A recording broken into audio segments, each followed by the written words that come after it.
Mark Sargent, welcome to the podcast. Thank you for having me. It's a pleasure. Well, I think I was listening to a flat Earth documentary while I Yeah. was working the other day, Yeah. and then while I was listening to that, it was about an 8 hour thing that I listened to over a couple of days, and then a podcast popped up with your name Yeah. and this documentary that I'd never heard of, or a Netflix movie that Behind the I'd never. Curve by Netflix. Yeah. Yeah. And so I thought, wow, that's interesting. The phone really is listening to everything that I do and has sent me a prompt. Yeah. But anyway, I took the prompt, I watched the documentary, and I got in touch with you. So yeah, first let's hear about your story. How did you get to the point where you're making a Netflix documentary on flat Earth? At first, I didn't make it. It was done by a Hollywood group that approached me. But I got into this back in the summer of 2014. I never got married or had kids because I'm pretty weird. And so I had a lot of time to go down just about every rabbit hole you could think of. And so I did. For a number of years, I played video games professionally. I did time and attendance software. I taught proprietary software for 20 years out in Boulder, Colorado. A lot of fun, originally from Seattle, Washington. And when I pretty much thought I had run out of things to look at, and I was checking off things on my bucket list, it's like, okay, what haven't I looked at? Right? I've looked at Elvis is still alive, and Bigfoot's around, and the Loch Ness Monster, and UFOs, and you name it. I've got an opinion on it, right? I've done there, been that, right? And then I looked at Flat Earth in the summer of 2014 because why not, right? And it's like, it's stupid. I could knock this thing out in a weekend, and I didn't knock it out in a weekend. I used NASA to try to lean. I was a big space fan, tried to lean on it, and a weekend turned into a week, which turned into a month, which turned into 9 months. And so in the beginning of February of 2015, I just gave up. I realized I couldn't prove the globe in a court of law anymore. Couldn't do it. And so I decided to make a series of videos. Again, smart move on my part. Make a series of videos, put them out on the internet with all my contact information. Basically, doxed myself, and but deliberately so, because it's like, well, I want some academic to call me up, not in the middle of the night, hopefully. Some guy with a master's or a PhD call me up and say, okay, here's where you got it wrong. You can put everything away, kill your channel, and get back to your regularly scheduled programming. And it never happened. So over the course of, and it was called Flat Earth Clues. Over the course of several months, while I was waiting for the other shoe to drop, people started contacting me, but not the people I thought. Different podcasts, media, subject matter experts, the general public, almost no trolls because I don't think they even knew what to do with it. Remember, there wasn't even such a thing as like a dedicated anti-flat Earth channel yet. It's like I there were a couple of people that were doing it before me, but I made it very easy to understand. There were a couple of people like Matt Boylan, who you saw in the documentary, and another guy named Eric Dubay, who the documentary couldn't use because of certain views about demographics. And it just started snowballing to where all of a sudden more people started making channel content because my stuff was really basic. I mean, I didn't know anything about video editing at all. So that when I had that breakthrough moment, again, woke up in the middle of the night. That part of the documentary is absolutely true. There was no producer massaging about that. I woke up and it was almost like the universe, for lack of a better term, was telling me, so this is the path. This is where you're going. And it's like, okay, because I mean, it was all, in fact, the narrative was in my own voice. I was taking the shower at like 3 in the morning, going, I could feel the paragraphs coming. And it's like, this can't be this easy. So I'm sitting down and I'm typing some of the best, easiest writing I've ever done. And then when I was done with it, it's like, again, the Forrest Gump analogy. It's like, well, I typed it. I might as well narrate it. So got a cheap microphone and it's like, okay, I narrate. Well, I've narrated it. I might as well put a video to it. And so, started grabbing slides off the internet and breaking every copyright law you could think of and put it out there. And In fact, I wasn't even getting the traction on my channel. It was the weird part was people here's the key through all of this, which I don't think they even talked about in the documentary, was I made a Creative Commons license, which means anyone can use it. I said, which to where now I put in the description box, I go, if you guys want to take my videos, have at it, because YouTube doesn't monetize me anymore anyway. So, but I said, and I didn't realize there were people out there back in 2015 that were scouring YouTube for any Creative Commons license, because, you get the nickels for it if you want it. It's like, okay, Creative Commons, you put it on your channel. If somebody hits on it, you get the money. And all of a sudden, there were people getting millions of hits on their channels just because they took my stuff and they renamed it. And I didn't even know about it for months, to where people were just like, oh, I loved your movie. I loved your movie. It's like, my segments were only like 12 minutes long. I don't know what movie you're talking about. And what they had done is they'd taken all the clues and they'd mashed them together very, very easily and put them on their channel. So there was these 2-hour mashups, the 2-hour clues movie.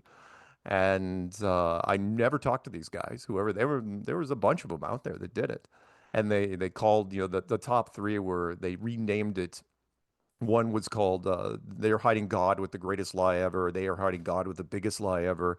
Under the Dome, full documentary, which was kind of a takeoff on the Stephen King television show Under the Dome, which people thought it was like a behind the scenes thing. And you'd think, like, why are you watching this when it has nothing to do with the television show? But yet that got millions of hits. And anyway, sorry, long story short, here we are 10 years later. The Clues turned 10 years old back in February. And, we did the Netflix thing, got endorsements, there's a ton, we conferences every year. I did international conferences, at least before COVID. Just an amazing time. And all I had to do was say yes to whatever was being thrown my way. And in fact, that was a producer in New York recommended that to me back in 2015. She goes, just say yes. She goes, people don't get opportunities like this very often. She goes, this is going to get weird. In fact, this girl, this producer from New York, she pitched it as a reality television show back in 2015, and it was too soon, and she was fired because of it. And she ended up, I was so happy for her. Her name was Rebecca. And I remember she went to one of our conferences well, she went to several of our conferences, but she went to the one I think in Dallas after the Netflix thing came out. And I was so happy for her because she was vindicated. She goes, yeah, the VP that fired me, she called me up after the Netflix thing came out. And she goes, I am so sorry that we canned you for pitching a Flat Earth reality show.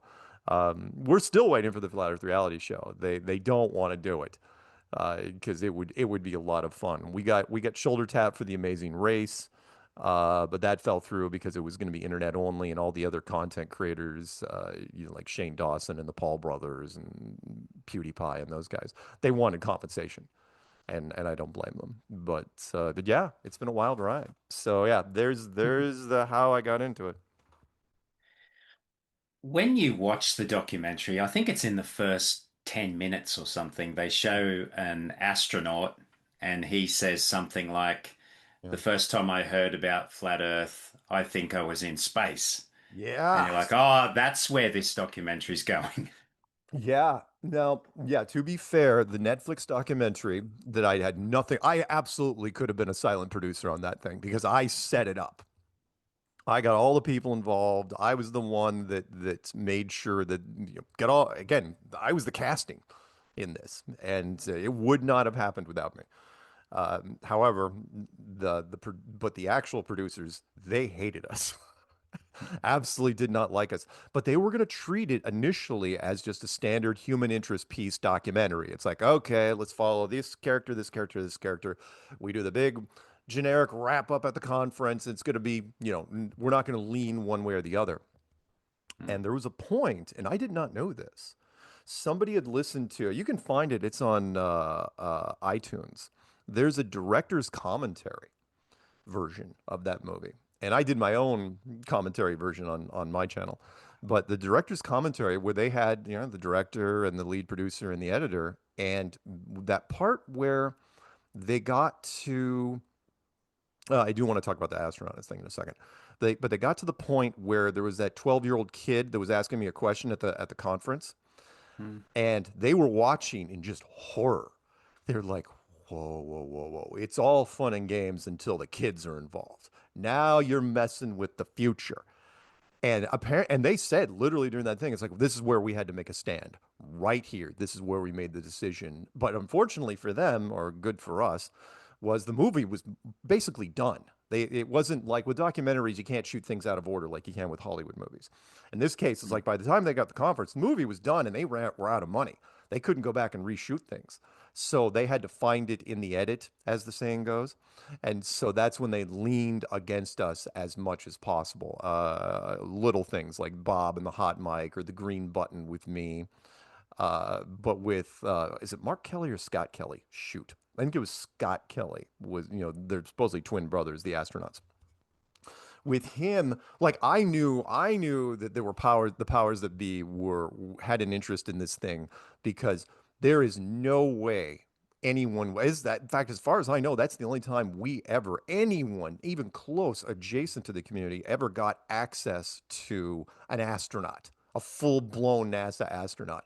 And they said yes right away when they put a feeler out.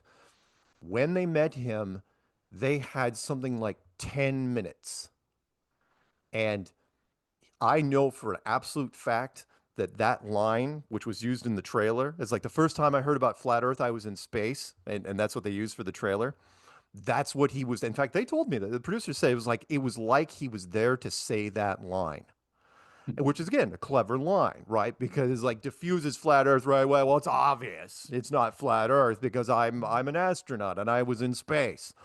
And it's like, okay, but yeah, after 10 minutes, and they said they literally used him like every word he said in that interview was that they used every second of it.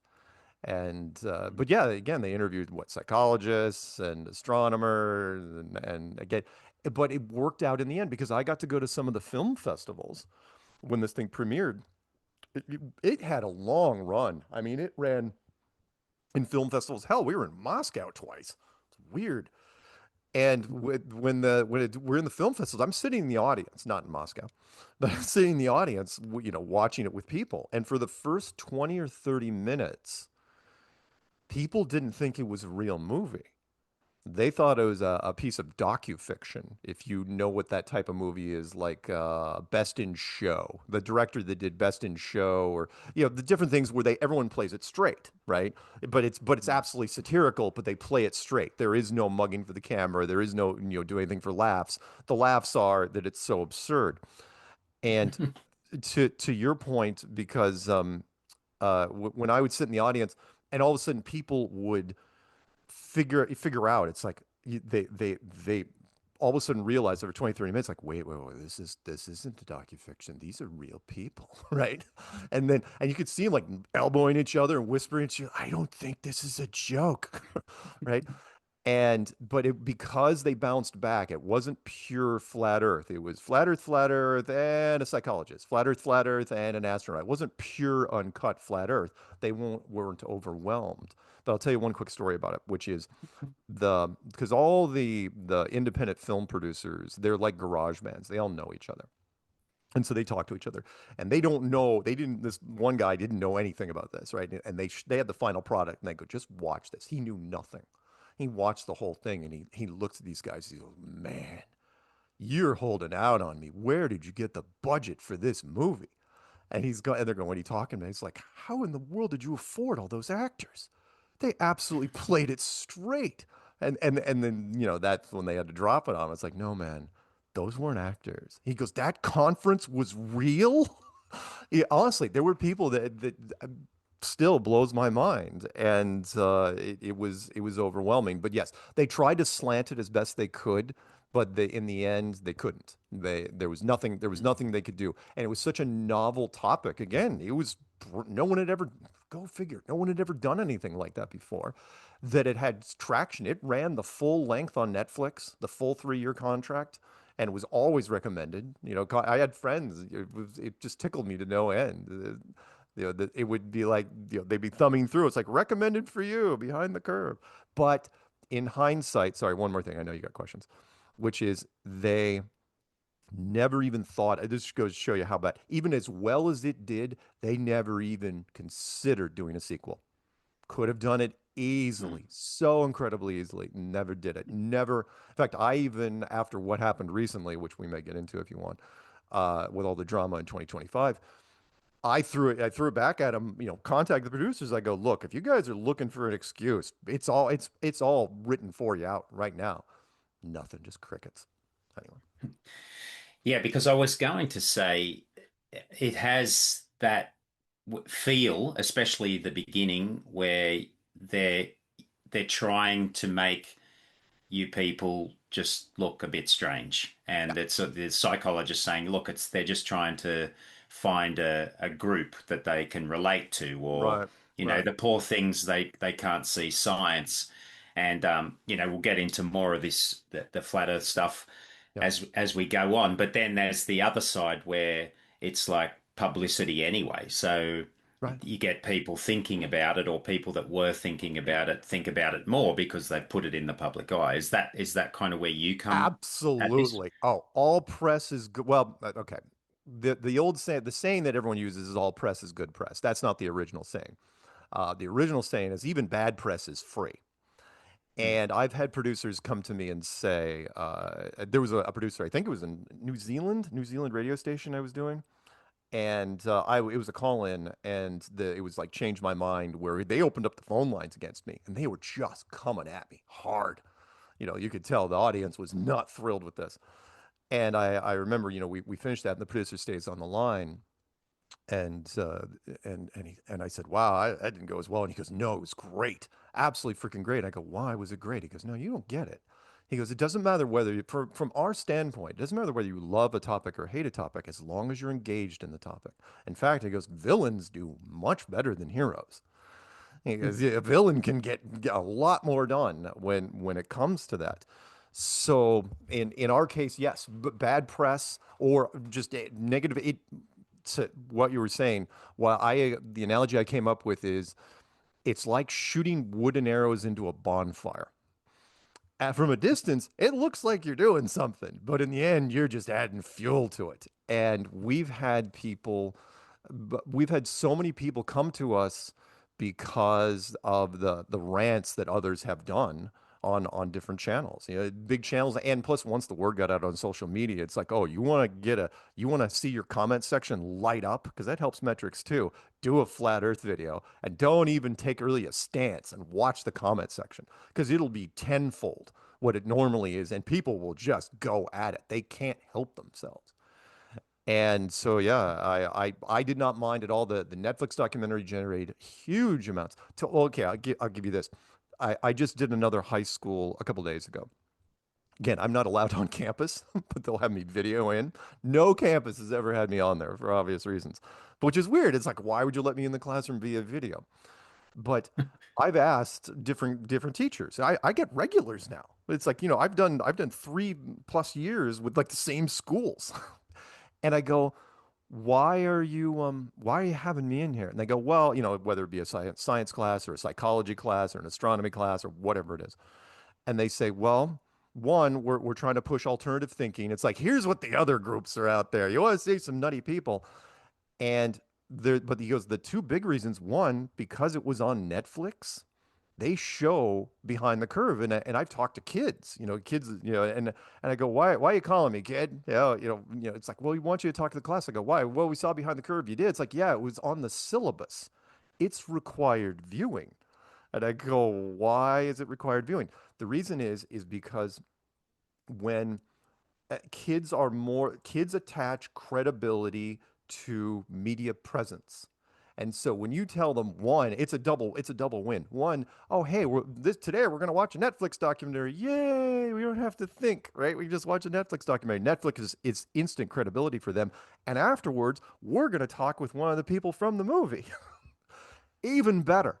I mean, kids, because especially in America, I can't speak for other countries, there are so many kids in this country that want to, it's never going to happen, of course. They want to be social media influencers. They just, that's what they want to do. So seeing me come on, it's like, oh, look, he's an influencer. It's like, are you kidding? I'm Gen X. I don't give a crap about social media influencing. The movie, if you've never seen it, Fake Famous, about creating social media presence with for nothing, is just was a horror show for me. I watched that and it's like, oh my God, the future is doomed. Because again, that's what they want. So because of that, all press, yes, all the time. I don't care. Which is why when I did that mobile commercial down in Australia, and people say, "Why'd you do that?" You know, the campaign was called Foolproof, and they were calling you a fool. And I go, "You don't get it." I go, "You could tie me to a chair and throw cream pies at my face. As long as I could say flat Earth on camera, I'm doing it."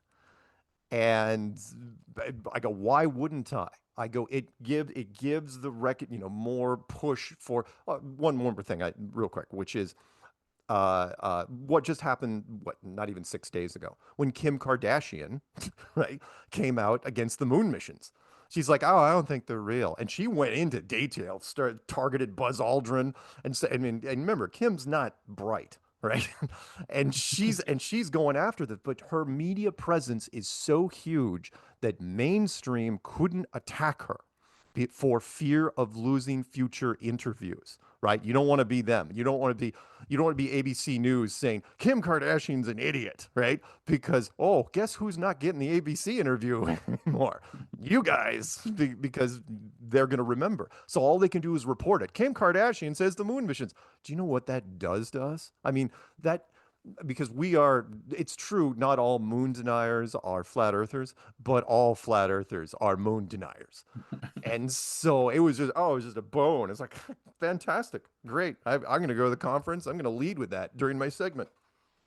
Anyway, Yeah, I think I come at this from I suppose, a different direction to you. I've never been a gamer or anything like that. I yeah, actually studied science at university, and I was, I was into the environment until the last 5 or 6 years. I never trusted authority, but in the last 5 or 6 years, I've really just started looking into everything. yeah, And I think everything's on the table. And what you said there is very interesting, how people will engage online with this pointless drivel, but they cannot entertain a thought that they've been taught their whole life is real. And I'm not, by no means am I any sort of an expert on this topic. I've barely looked into it at all, and that's one of the reasons I want to talk to you. yeah, And some, I guess, conspiracies seem very easy to, you can prove them.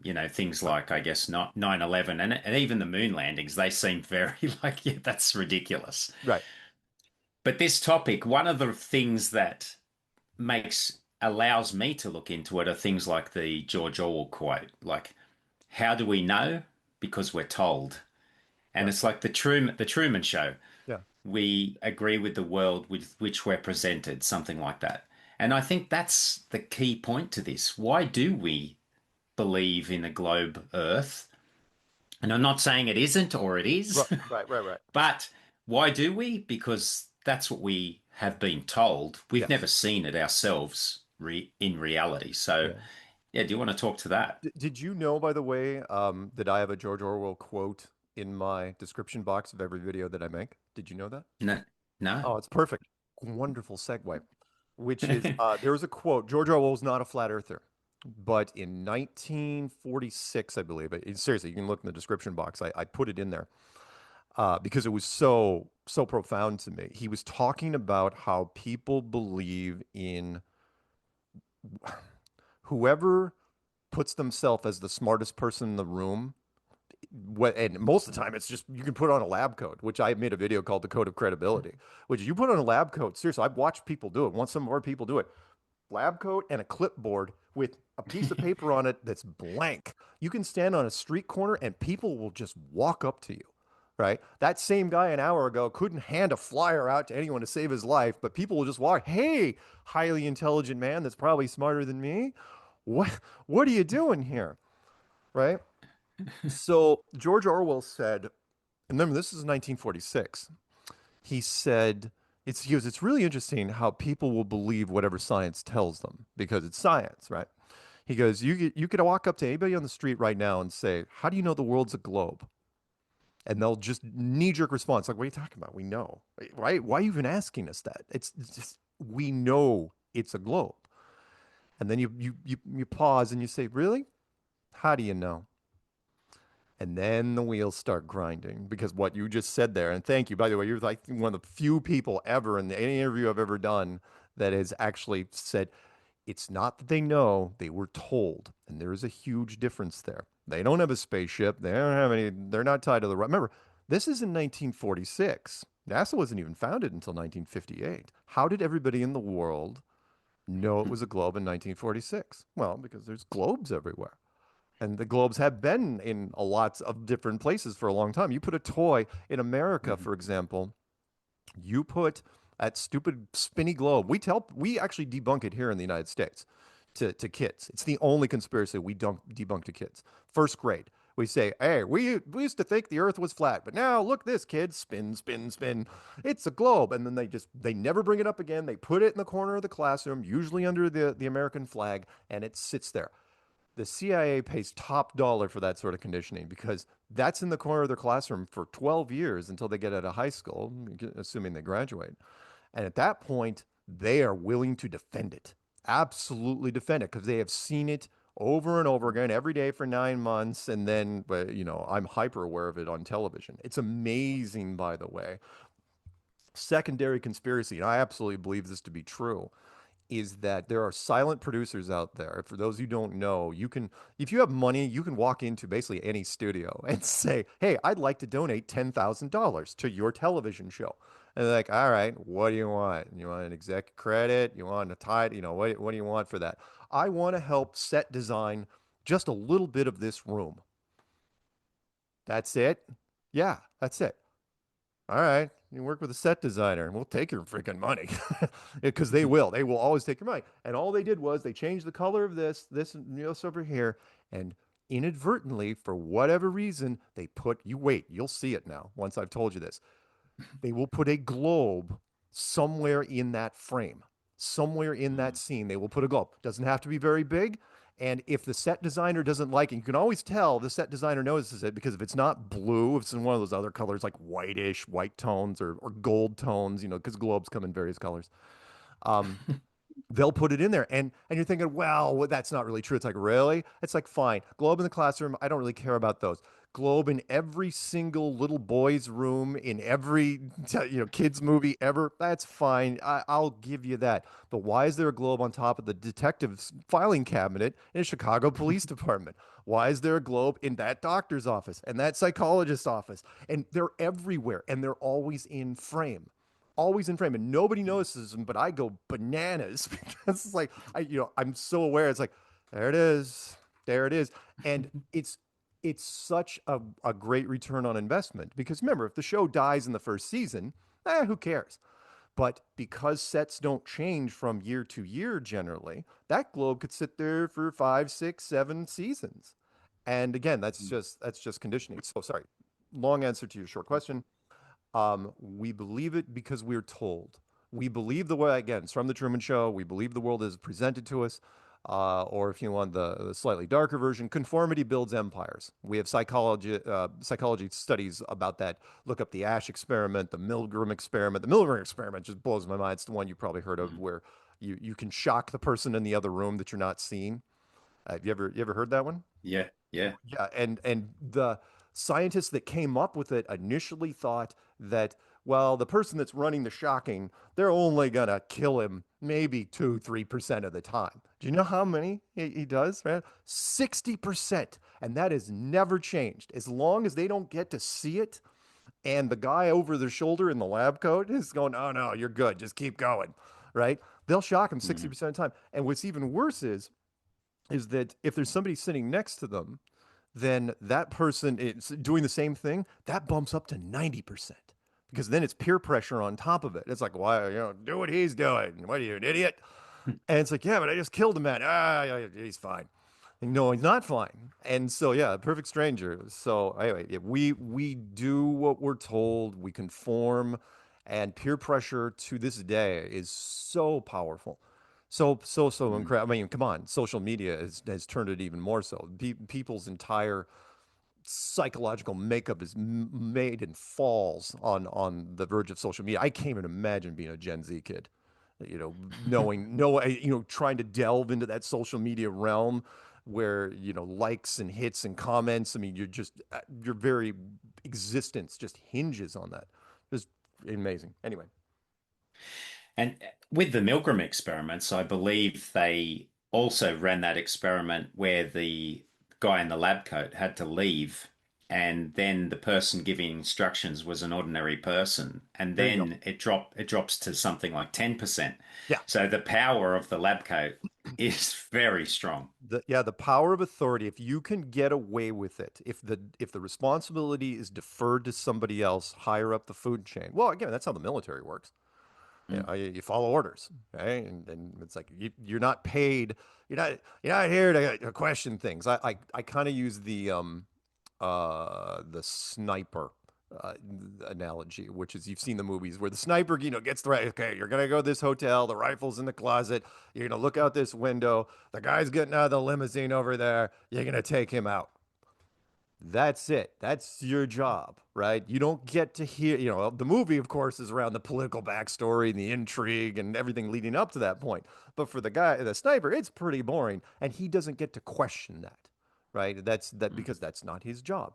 Kind of like the astronauts, which is, I do firmly believe that all the Apollo astronauts were clued in the beginning of what was happening, and they were shut up pretty quick with the death of the first crew. Remember, the Neil Armstrong and Buzz Aldrin and Michael Collins, they weren't supposed to be the guys. It was supposed to be Gus Grissom. That was the guy. He was the alpha. He was absolutely the guy, and he was the one. Unfortunately, he wasn't a Boy Scout, but he was the man of integrity. It's like, this isn't going to work at all. I don't know what tech you guys are building. It sucks. To where he literally went out of his way to get a coat hanger and a lemon and hang it on the capsule for the press to see. That was the end of Gus Grissom. It's like, no, he didn't understand. This program is way, of course, why would he? It was the 60s. This program is way, way bigger than yours. But with the Apollo astronauts, I think they were clued in on why, which is why they all ended up being basket cases after the fact. The NASA astronauts now, they're snipers.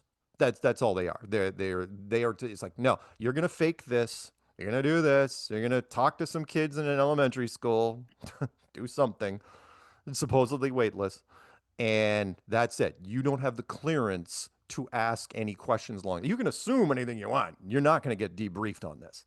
It would be because why would you? We've already learned our lesson. It's too much, which is an Apollo astronaut had so much heaped upon them. I mean, come on, they had schools named after them. They had ticker tape parades down the middle of New York for things they didn't do. Of course, the guilt was going to set in. These guys were the best of the best. Like the movie The Right Stuff was an amazing movie. But side note, which was part of my clues, never made a sequel to that, which was really weird.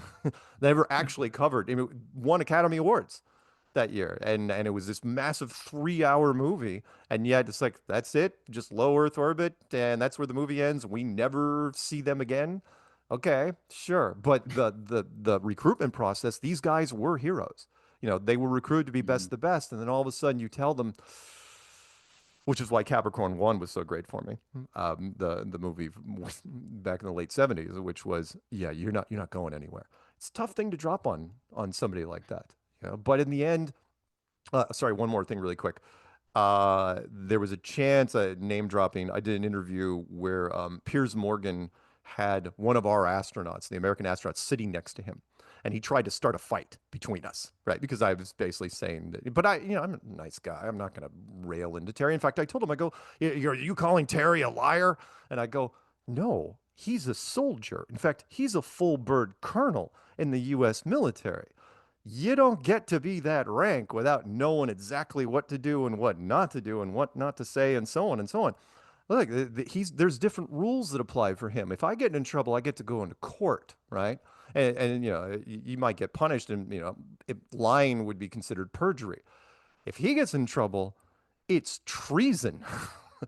And it's a military court system. It's completely different. You don't get to see what happens there. They just, lock him in a room and throw away the room type stuff. And so he knows exactly what to do. Anyway, sorry. So let's get into what is the shape of the Earth, Right. because as you said in the beginning, they're showing I think it's Universal Pictures. They have the globe Earth, and as you said, that's coming out, I don't know, 40 years or something before NASA's even started. So they don't have any pictures, but they're showing the globe as a fact, and And that's what and we've that's been taught. exactly what it turned out to be, coincidentally. Right? The Universal Pictures globe is the same globe that ever, it's never changed. It's like, wow, that's pretty impressive considering the Universal logo came out in the 30s. In fact, we know it was old because it had a biplane flying around it. It didn't even have a jet. It was so old. But anyway, go ahead. Yeah, so that's what we're presented with. I've seen images online where they show, that the clouds have been photoshopped. They've been copied, and the same cloud appears in several places around the globe image. Can I address that really quick? Yeah, That was what you're talking about, that image. That I don't want to let that get missed. That is the first blue marble shot. Oh, I'm sorry. That is the first. Sorry, I want to correct myself. That is the first background Earth shot for the very first iPhone. They had to create that from scratch because they was like, why wouldn't you? Very first iPhone, it's going to be groundbreaking. And so we're going to put a globe on there. Well, they didn't have any images of the Earth from space, which is weird considering when the iPhone came out. And I knew this because I worked tech support for a software company back in the day. And I thought it'd be clever. And this was 2001, give or take. And it's like, I'm just going to make all the tech support monitors have different pictures of the globe. Easy enough. Type in a Boolean string, one image always came up. I mean, it was just one image. It was the Apollo 17 mission, which showed the bottom part of Africa and all of Antarctica. Pretty weird, considering it's an American mission. What, you couldn't get a North American shot? Doesn't really matter. So, but the thing is, it was literally, I'm not kidding you, man. It was literally that shot in different resolutions and sizes and tinting, just rows and rows and rows of it on the internet. And I couldn't see the forest for the trees back then. I'm looking at it going, NASA, you suck. I go, what the heck? I go, this is the only thing. So anyway, fast forward to when the iPhone first came out, and they had a guy named Robert Simmons, and you can listen to the interview if you want. He talks very well about how he built it in Photoshop. He was a NASA engineer. They hired him to create this thing from absolute scratch. And the famous quote, it's Photoshop because it has to be, because there were no other images. And when he made it, what he didn't talk about was the cloning tool. If you guys ain't ever used Photoshop, there's a cloning tool, shocker. And it was almost like he had to it had like a Friday deadline. He had to go to happy hour or something because he was like he gets to the southern hemisphere and it's like sorry, Mike, your sound's gone. oh, it is. It's probably the internet. Oh, are you back? I can hear you just fine. Are we back? Can you hear me? I can. Yep. I can't hear you for some reason. Really at all? Ah, you're back. Yeah, it's Okay. probably I'd say just the internet just Okay. dropped for a All second. right. So sorry. Hopefully, I'll back up just a little bit. So Robert Simmons was doing he was doing a tutorial about how he made it, right? All the layers he used to make. But the cloning tool, and it's probably when I was talking about the cloning tool that it cut out. I'm not going to forget you guys. I know you listen to my stuff. So when he was doing it was when he was doing the Southern Hemisphere, because who pays attention to the Southern Hemisphere? No offense. But he was hitting the cloning tool. Just like cloud, cloud, cloud, cloud, cloud, cloud. And he was using the same freaking cloud. Now, we all noticed that pretty quick. It's like, what in the world, right? What you really, I mean, this is an important project, and he's like, we're just gonna use the cloning tool, in the last 15 minutes because you have a deadline. What was amazing was I went to the Houston Space Center, and Patricia and I, and this is in the movie, but you never saw it in the movie, even though, and Patricia and I, we walk right by that image. It's literally poster size inside, one of the, in fact, it's inside the space shuttle, outside the thing.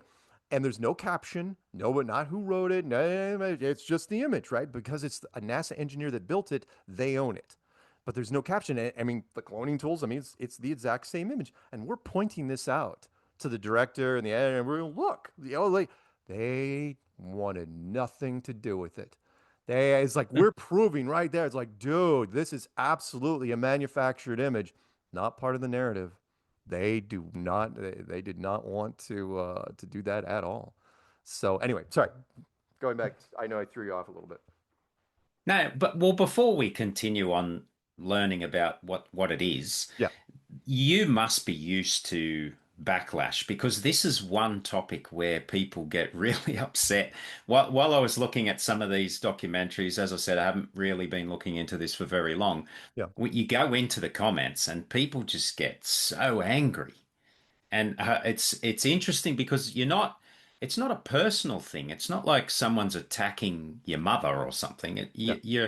You're questioning the shape of the earth. Why does that upset people so much? Because for the same reason, Neo almost had an aneurysm in the first Matrix movie, which is you can mess around with a lot of stuff, secrets and theories and conspiracies. Secrets can be buried in the desert. We all know this, right? In fact, heck, Groom Lake, Area 51, literally in the desert, hidden out there. People don't get really worked up about it. But when it comes to reality, where you live, this isn't something you can run away from. This is something you're going to have to deal with one way or the other. Now, you can just go straight up denial, which a lot of people do. They're like, nope, nope, nope, it's dumb, stupid. NASA, gravity, science loves me. I mean, that might as well be a t-shirt that just says science with an exclamation point. I've heard that so many times. It's like, really? What about science? Like, oh, shut up, you're dumb. And then walk away. It's okay, fine. So you know a lot about science. Um, but it's because the world they live in. And what kills us, and we try not to dig in too much, but what gets us is that they defend something they don't even understand for the most part, which is, I'll just rattle off. I'm not trying to throw stuff at you because most people don't know. We had to relearn scientific factoids when we were doing this. It's like, okay, how fast is the Earth spinning on its axis? How fast is it going around the sun? This is the intro of the movie. How fast is it flying sideways? Most people don't even know it's supposedly flying sideways like a freaking frisbee through the galaxy, and then the galaxy spinning in galaxies. Most people don't know any of that stuff at all. So why are you defending it if you don't even know your own model? And it's because, well, it's comfortable to them, and because everybody else believes in it. It's the herd mentality has never changed, which is people feel safer in the herd. They will go along with it, even if subconsciously it doesn't make sense. There was a show that we did. I'm sure you had a version down there called Candid Camera. Ran for years and years, where it's like, oh, we're gonna play weird, interesting psychological tricks on people. And one of their favorites was doing the fake elevator positioning, which is you have five people in an elevator, six-person gets on. The five people in the elevator, of course, actors, and the five people in the elevator turn to the wrong wall. Right? They turn absolutely, the elevator's in front, doors are in front of you. They all turn right, and they watch the person. Almost always, that person will turn right as well. Or the famous ones you've seen where it's like, okay, pick the longest and shortest line. Same sort of thing, right? Everybody else in the room are actors, but one guinea pig, and it's like, okay, on the blackboard, which is the longest line of these? Which is the longest line of these? Everyone's good. All of a sudden, you get to row three, and the the audience is picking absolutely the wrong one, and you can see the person like going. But am I missing something? Because they have to start questioning their own perception at that point. So yeah, the reason why people get so upset is because it's been reinforced to them so many times over the years that it's how the conditioning, like any conditioning. I'll give you for me. We didn't talk about this in the documentary, but I'll tell you really quick, which is I'm not kidding you, when I first found my first flat Earth video and I clicked on it, I got flushed. I mean, I was literally embarrassed to click on it. Now, and I'm introspective enough to where it's like, what is wrong with me? Why? I mean, I could feel it going through my face, right? It's like, okay, first off, I've seen a lot of weird stuff on the internet. Nothing should embarrass me anymore, right? I'm Gen X. I've seen it all. We're not going to go into it, but you guys know what sites I'm talking about.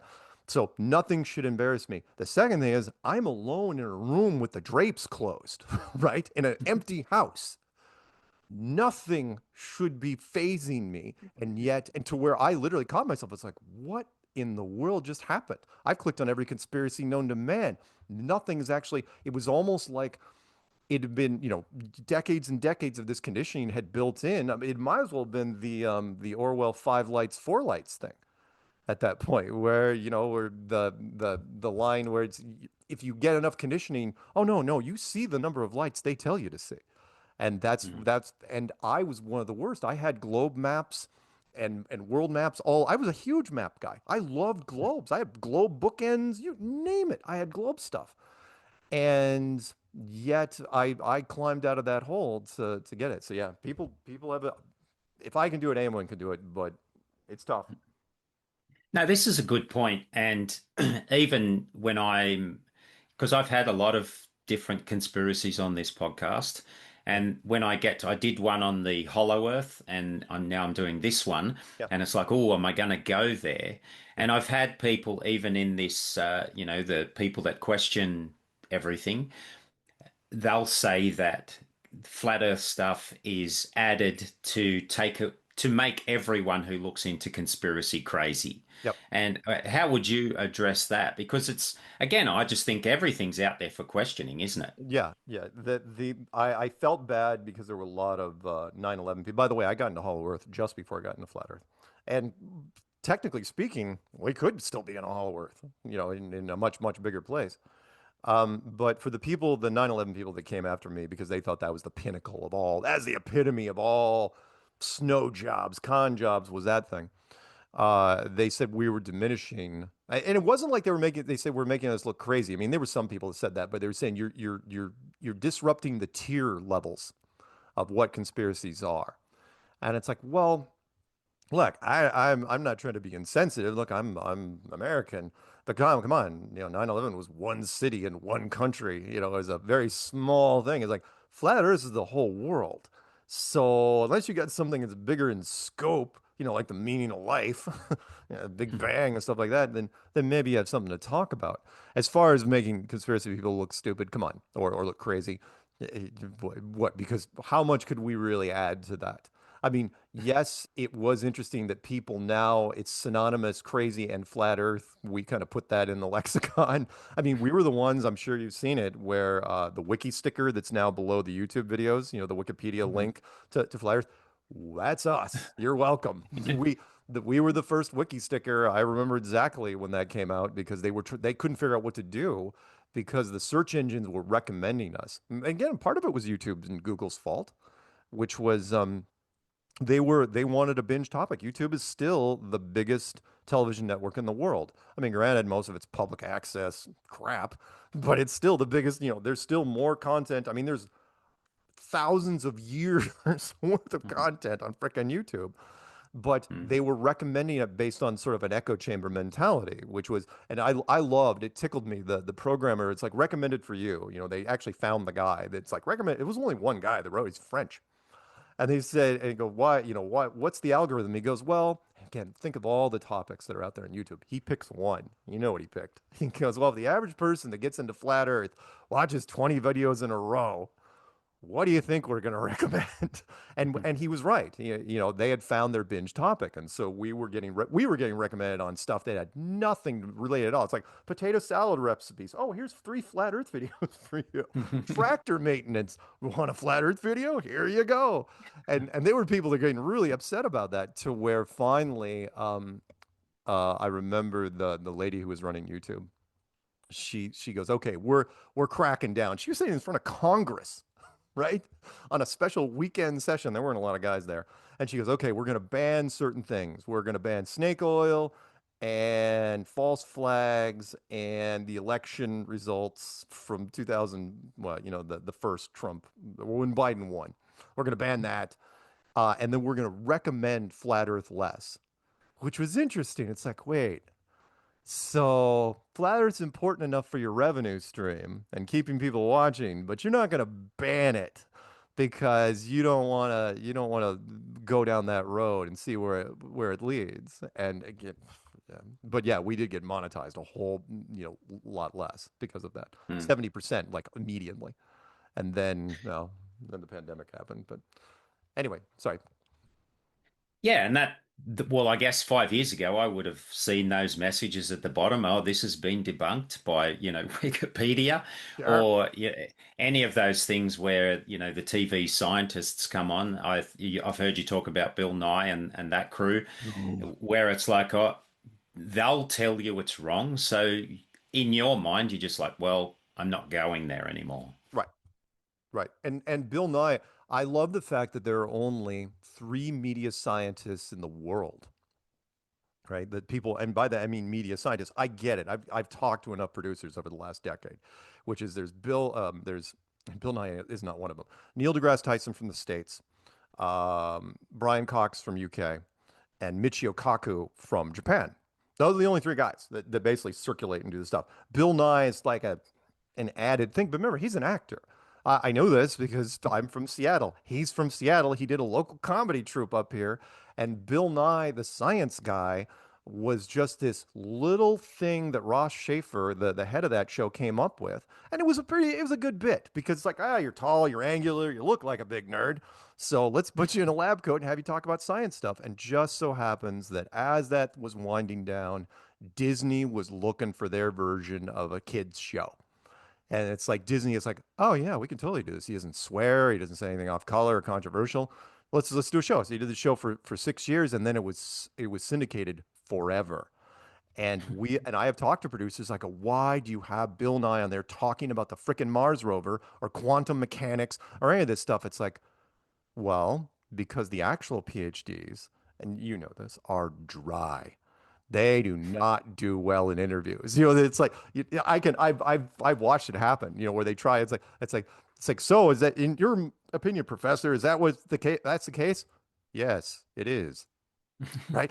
And the producer's just screaming in the background. It's like, do something, get him to talk. And so they have told me on more than one occasion, it's like, oh no, Bill Nye looks the part. So we can plug him into just about anything. Global warming, climate, you bet. Let's get him in there. Because people think, oh, I grew up with Bill Nye. He taught me about this and that. And so we use a clip about him doing the curvature of the earth. But yeah, he drives me insane. So And I think in your film, they show Neil deGrasse Tyson yeah. dropping his microphone to prove gravity. Oh, yeah, the science emergency. Yeah, I remember that. And he wasn't even bringing his A game to that show, and that was when we were really rolling, really doing well, and they had to. I mean, seriously, it was put on Comedy Central or the fact that celebrities were getting targeted, like when Shaquille O'Neal backed Kyrie Irving. And then the next thing you know, his sponsors were like, because Shaquille still makes $20 million a year. He makes more money now than he ever did playing basketball. And his sponsors, somebody called him up and said, "You're going to back off this." Next thing you know, he's got like a very quick interview on Jimmy Kimmel late night. And I've never seen it to where the opening line, it wasn't like, "Hey, how are you?" Small talk. It's like, "So you were kidding about that flat earth thing, right?" That was the opening line from the host. And Shaq's going, "I don't know, was I?" That sort of thing. So it's been a wild ride. But anyway, go ahead. All right, so let's get into this globe versus flat thing. So you Yep. have things like the Gleason map. I think Yep. it was the ancient Greeks. They believed the Earth was flat, didn't they? Then Not, there's n ancient writings with a firmament. Not the Greeks as much. I mean, people will point to the Greeks, say the Greeks actually figured out it was a globe. It's like, yeah, but did they? Because you remember the New World hadn't even been discovered yet. So you can talk about a sphere all you want. If you want to have some fun, just go into any search engine and type in ancient cosmologies and click on images. Every culture drew the same thing. They drew a frickin' snow globe. That's all they did. Over and over and over again, because why wouldn't they? The stars curved overhead, and so if the stars curved overhead, it's like, well, it's got to have some sort of natural, domey type thing to it, and that's what they drew. And for the longest time, that's where they went until Copernicus and the whole Copernican model, which was he didn't even publish till after he died, and he wanted to make sure he was long dead before that paper came out because he was so worried about what that was going to do. And even when that came out, because that was over 500 years ago, remember, most of the population couldn't read and write anyway. But the globe icon was out there. So you could still point to it and it's like, that's your world. That's where you live. Doesn't matter if you can't write your own name. That's your world. And that conditioning slowly but surely. So when people get mad and it's like, oh, I can't believe I was tricked. Can't believe I was fooled. It's like, what are you talking about? You were born into this. This was so many generations before you. This was introduced so many. Your great grandfather, would have said the same thing you're saying now, and for even without the space program. So, Mm. but anyway, the short version, as far as the breakdown of this, is you're living on a world that's a glorified shallow snow globe. Might as well be a stadium. I mean, this kind of represents kind of like a covered sports stadium, where the North Pole is in the middle. All the countries are splayed around the outer edge pretty organically, and the only continent that doesn't look like it should would be Antarctica.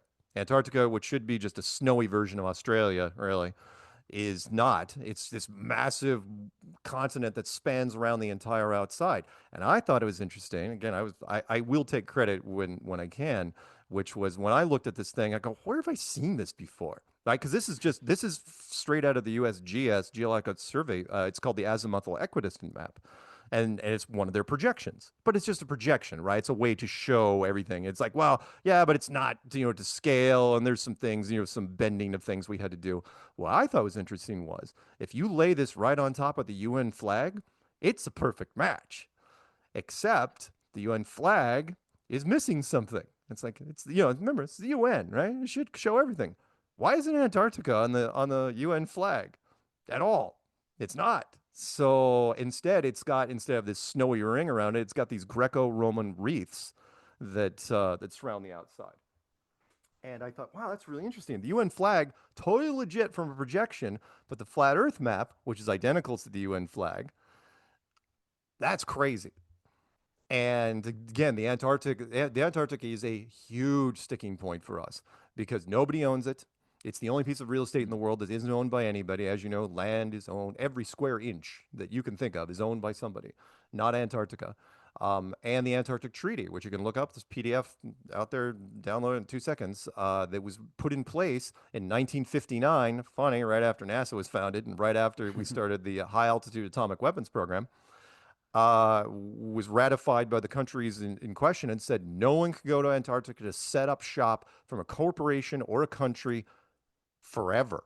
That's like, what? It's the only unbroken treaty in the history of treaties. Remember, this is America. We live to break treaties. We've done it many, many times. So why? And in fact, it's not even up for review until 2041.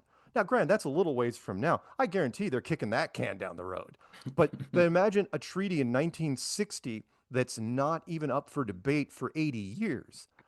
That's just mind blowing. Absolutely freaking mind blowing. And that was the big thing for me. Most people get into flat Earth because of the curvature. You only can see very far. We'll get into that where, boats in the horizon, you can pull them back with cameras.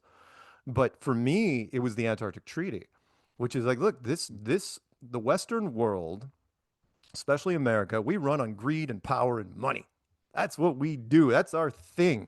And yet you're telling me that even though Antarctica is made out of money, it's got a mountain range made out of coal, it's got oil and gas, it's got mineral deposits, you name it, it's there.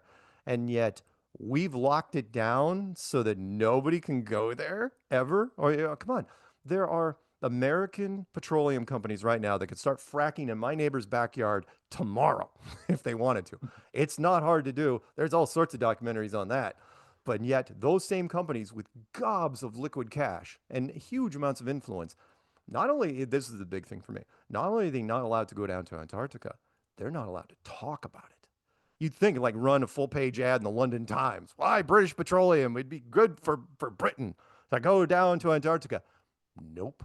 That's national security. I guarantee I know how that conversation goes. That's people, very few people in an office like, okay, you guys don't get to whine about this ever. And when you retire, you hand my business card to whoever's replacing you. And we're gonna have this conversation again. And that's how it works. Antarctica is a fantastic sticking point. Sorry, go ahead. Yeah, well, I believe you've been on a podcast with John Haymar, and he's got several books, obviously, but he's co-written a book called 60 Degrees South Beyond the Ice Wall. And it's a fictional book Right, based on pilots who go down and defend the airspace down there. right. And John and his co-author Andy, who have been on this podcast, brought up a good point. If you wanted to prove for good that this is false, Yeah. just run some flights over Antarctica between, say, Perth and the bottom of South America, and you would straight away it'd be over. But they won't do that, will they? No, they won't. And there's so many layers of defense now. One would, of course, the biggest would be the GPS system, otherwise known as the Global Positioning System, designed by the Americans. And it's a DoD system. It was designed in the 90s, if I'm not mistaken, and it is really all it is the old Loran system, which is a radar ground-based radar system, and I think that's still all they're running.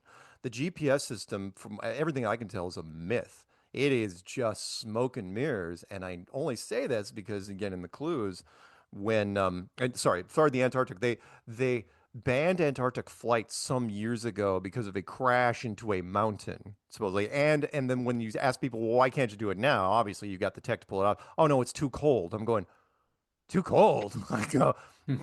Any airline at cruising altitude is already below freezing. What's too cold about it? But whatever. But the global positioning system would steer you away. Remember, it can tell you where to go. It'll tell you how to get to your nearest Starbucks, but it can also veer you off into different directions if it wants, because it's just software. So you'd have to find somebody that's willing to go off of ground markers only and bypass the GPS system to do it. And even if you could, right, even if you could find a crazy enough pilot to do that, it's probably a one-way trip, because even if you see whatever it is, you're already being monitored. Everything about that flight's being monitored. You'd have to turn off your transponder and hope you didn't get shot down. But since you already turned off your transponder, why wouldn't you shoot it? I'd shoot you down. It's like, sorry, you saw it. But I think Admiral Byrd, because I know the Navy, from what I can tell, was looking for it, looking for the outer marker on this thing for 30 years, from the 1920s all the way up until almost 1960. Well, just about the time the Antarctic Treaty came out, coincidentally. Again, he flew his own planes, and this was when, and every a couple of years they were getting better planes, because this was from the 20s to almost 1960. I mean, there was the plane technology really ramped up at that point, pressurized aircraft and that sort of thing. They set up refueling stations. They kept looking and looking and looking. And then my best guess is Operation Deep Freeze during 55, 56. That's when they found it, or found something that basically freaked them out enough to where they said, we can't have anybody seeing this, whatever it is. Either you want to talk about a negative physics. I mean, I don't think it was frost giants standing there with giant axes, in the middle of nowhere, but something that really spooked them to where they could see the writing on the wall, which was, if we let an oil and gas company down here, some helicopter is going to go off course. Some plane is going to go off course, and then we're going to have a loose end to tie up. And then two or three. How many loose ends before the company starts inquiring? And then what do we do at that point? And somebody, kind of like the no stars in space on the moon, or in space ever, that argument. It's like, just no stars. Just don't show any stars. Like, ever? Yeah, no stars, because it's too tough to do. You can't do all the constellations right, because all it takes is a nerd in Nebraska in his underwear in the middle of the night to go, Orion shouldn't be there. The date stamp says this, and it says Orion should be there. You never hear the end of that. So same thing with Antarctica. So what they did was they locked it down, and they said no oil and no resource mining ever. And then only in the 70s, so we're doing this for environmental reasons. Like in the late 50s, you weren't. Environmentalism wasn't even a word in the 50s. It was, America was like, we don't give a crap. It's like burgers and blow up stuff. And anyway, sorry, I'm rambling.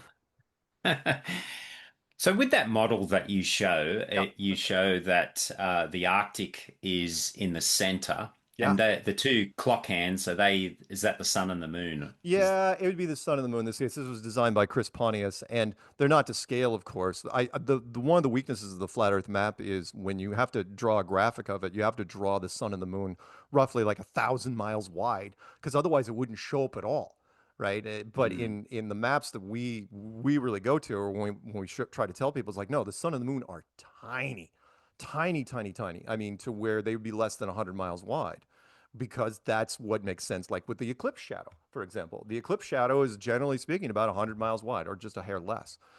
Sometimes it shrinks down to 70 or whatever. It doesn't really make any difference because it's definitely not 1,000 miles wide. If the moon is 2,000 miles wide, why is the shadow less than 100 miles wide? And you can say, well, it's mm. convexing like a magnifying glass, but with shadows, it's like, really? Show that in real life somewhere. Show me an example in a lab somewhere where you can do that. I have never even heard of anyone. Shadows, as you know, are actual size or longer, right? No one ever walks Mm. by a building and their shadow shrinks down the size of an action figure. Never happens. Never, ever, ever happens. So I don't know why I was even going off on that tangent. So, Yeah, well, I think that because that's interesting. If the sun is smaller, what about where's it getting the heat from? mm.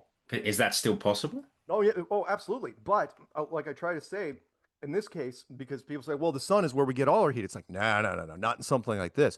This would be no different than a terrarium. That you would have for, and I'm going to use your neck of the woods for some sort of spider or snake or something because you guys have, I don't know how you live down there. So, but the heating and cooling system wouldn't just be the sun. It would also be the jet stream above, which travels way faster than we thought when we started this thing out. We thought jet stream was only like 100 miles an hour max. Look up planes that can break the speed of sound without breaking the speed of sound because the tailwind is pushing 300 miles an hour. Blows my mind. And which also helps with some of the flight distances that we deal with. Or the big energy transfer system, which is the underwater conveyor system, which they talked about a little bit in the documentary. I loved that story. I feel bad that Matt just could not tell it, where Matt was at this NASA party. I know it was the cartoon story that I narrated because I can tell it better than he can, which is because I would have absolutely turned this into like a Black Mirror episode or something, which was the guy that was from NASA when the power went out at this party, and he takes this chalk and he's drawing on the slate on the ground below, and he's drawing everything about the energy transfer systems, like what you were saying, and like the underwater conveyor system and how energy is transferred, and it's not all because of the sun. And Matt said when he was done drawing, the guy had drawn the UN flag. And even he, because Matt was in his 20s, he's like, he didn't get it. Why would he? He couldn't understand what he was saying. It's like, and then only a couple of years later, it's like, that guy wasn't, wait, he was talking about like that was a literal depiction of the world. And then by the time he started making phone calls, all the lines were disconnected and he couldn't get a hold of these guys again. So yeah, this would be no different than a terrarium. The heating and cooling, of course, throw in the geologic stuff, which all, of course kills me because we've all seen the cross sections of the Earth, right? Where red and orange and yellow and the white molten center, and they're perfectly 1,000 miles thick. And can't remember if they talked about it in the documentary. It's like the deepest hole ever drilled. Is it half that? Is it 2,000 miles? Is it 1,000? Is it 100? Is it 10? No, it's 8 miles. That's it, 12 kilometers. So wait, how are you showing the whole cross section of the world if you've only dug down just a fingernail scratch into this thing? And you can go on Wiki and they'll actually tell you, it's like, oh no, we're extrapolating based on volcanoes. We have no idea what's down there. It's like, oh, and that is one of those things that bugs me about science, which is they will make these, it's not even a leap, it's their stamp of, because they know the people don't want to see question marks. They don't want to see a globe with a big question mark inside. It's like, this is what it is until we're absolutely wrong. And then this is now what it is, right? And then they'll just keep restamping. They never apologize for anything and drives me in bonkers. I just, anyway. Yeah, well, let's talk more about the sun and the moon. Sure. So I've also seen, in real life, Yeah. where you have a crescent moon and the sun in the sky at the same time Yeah. on the same side of the, say west or whatever. Yep. But how is that happening if the Earth is meant to be creating the shadow onto the moon, but Oh, then they're over there? have no idea.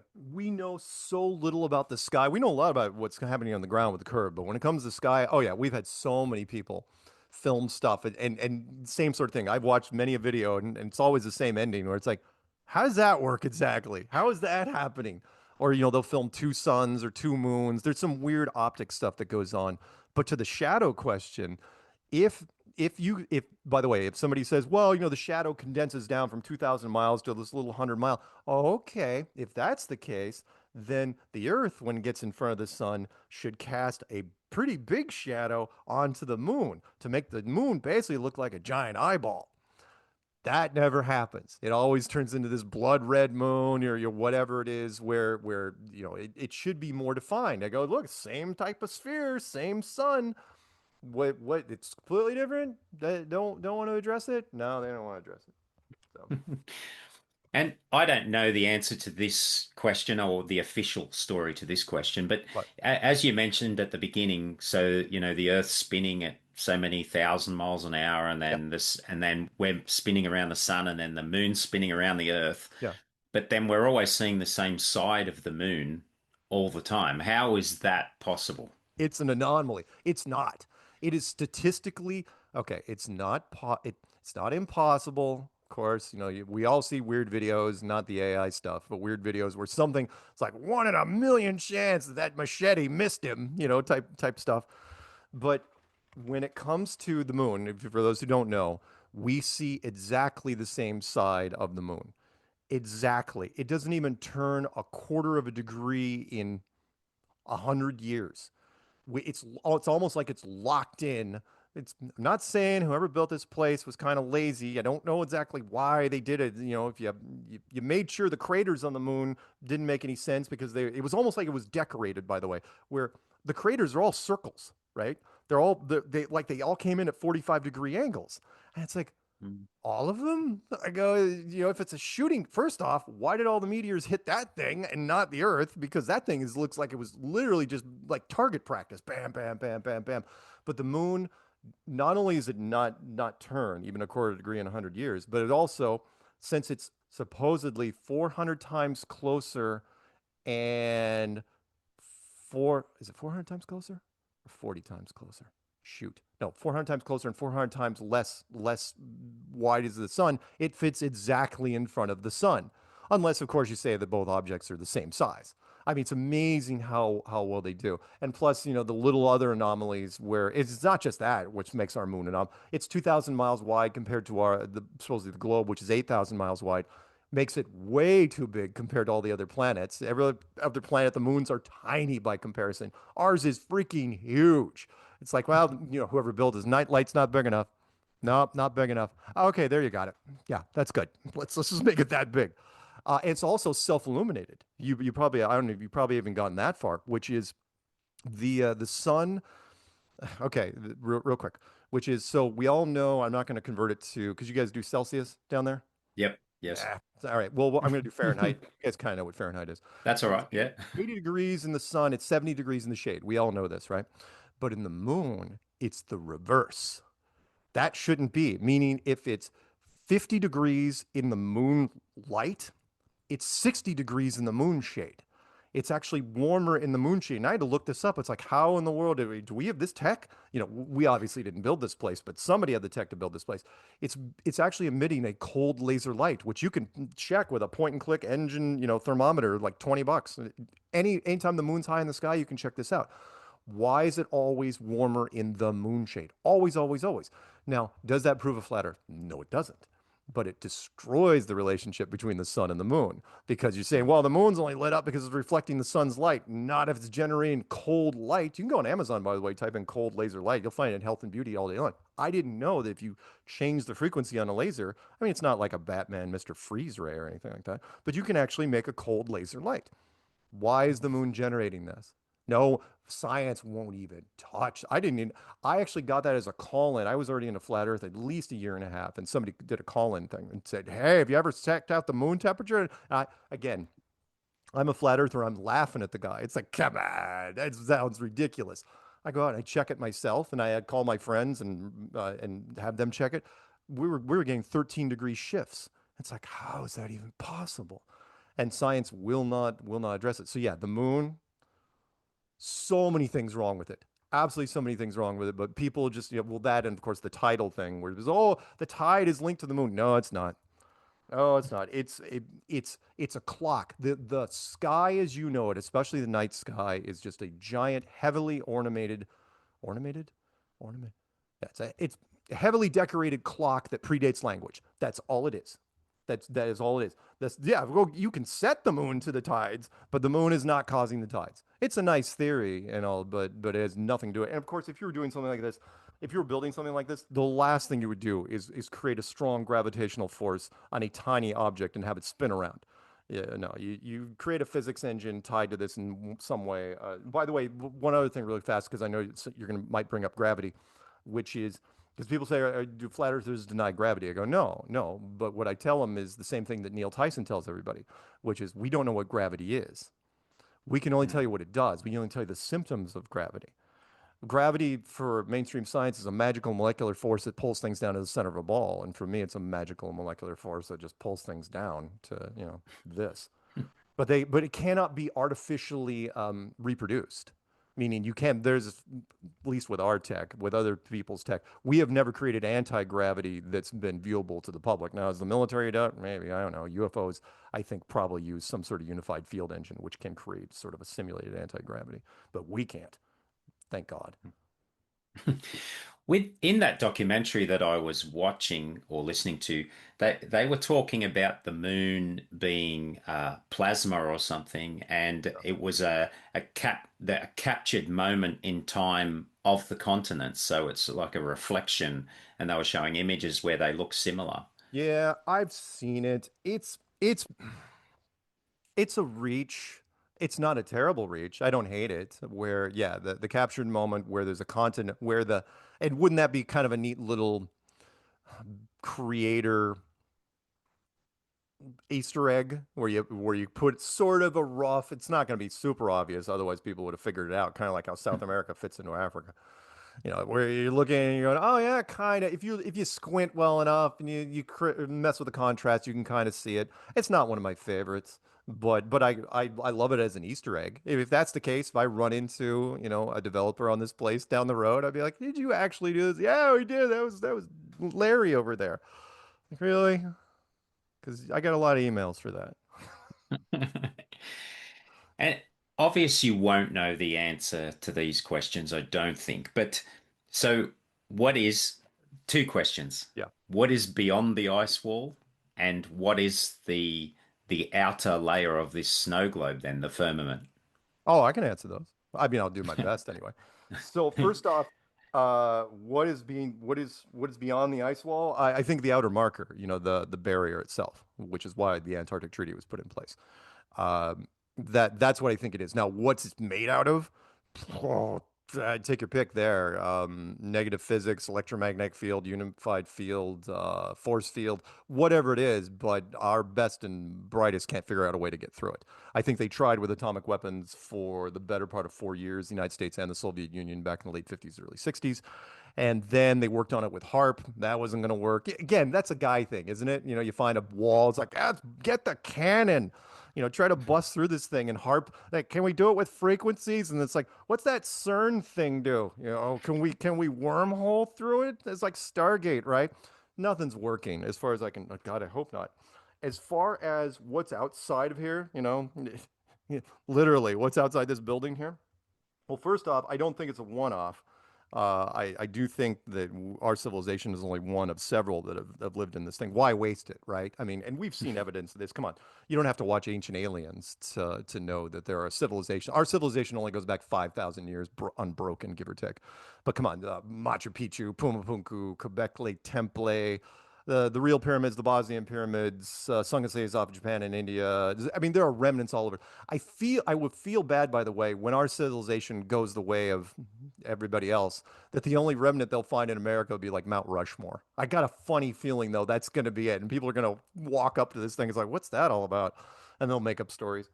But as far as what's outside here, would you have just one or would you have a bunch? I mean, I would think there'd be a bunch in different stages, but for me, as far as people say, is there, the afterlife, heaven, Shambhala, Nirvana, that sort of thing. I try to see patterns, because I come from the software world, and I've noticed this world is 99% conflict. meaning it doesn't matter how beautiful, how powerful, how talented, how rich you are, you always have something to complain about, right? It doesn't, finding contentment seems to be almost impossible. Does not matter. I mean, you could be in a Tibetan monastery, hovering in a cross-legged position, 3 feet off the ground, in perfect harmony with everything. You're still going to have to deal with mortality sooner or later, right? So if this world, and come on, let's face it, I don't want to steal from the Matrix, but without human beings, this world works pretty well. Works pretty seamlessly. Yeah, there's not a lot of things going on. We're the seem to be the odd thing in here. So if that's the case, then I think whatever's outside of here is 99% unlimited. And I think it's cyclical. I don't really want to get into the meaning of life here, as I know you have other questions. And we can go a little longer if you want. But I think it's cyclical, which is I think that this world is conflict. I'm a huge believer in dualism, which is you can't appreciate light without shadow, pain without pleasure, hot without cold, that sort of thing. And I think this world is made make us appreciate kind of like a school, what's outside of this place. I think we volunteered to be here, which lets God off the hook. With the old line, people say, when you meet God, one of the questions like, why do you let bad things happen to good people? Like, well, it doesn't count if you volunteered, now does it? Right? And because all you'd have to do to make this thing work on an existential level is to block your memory.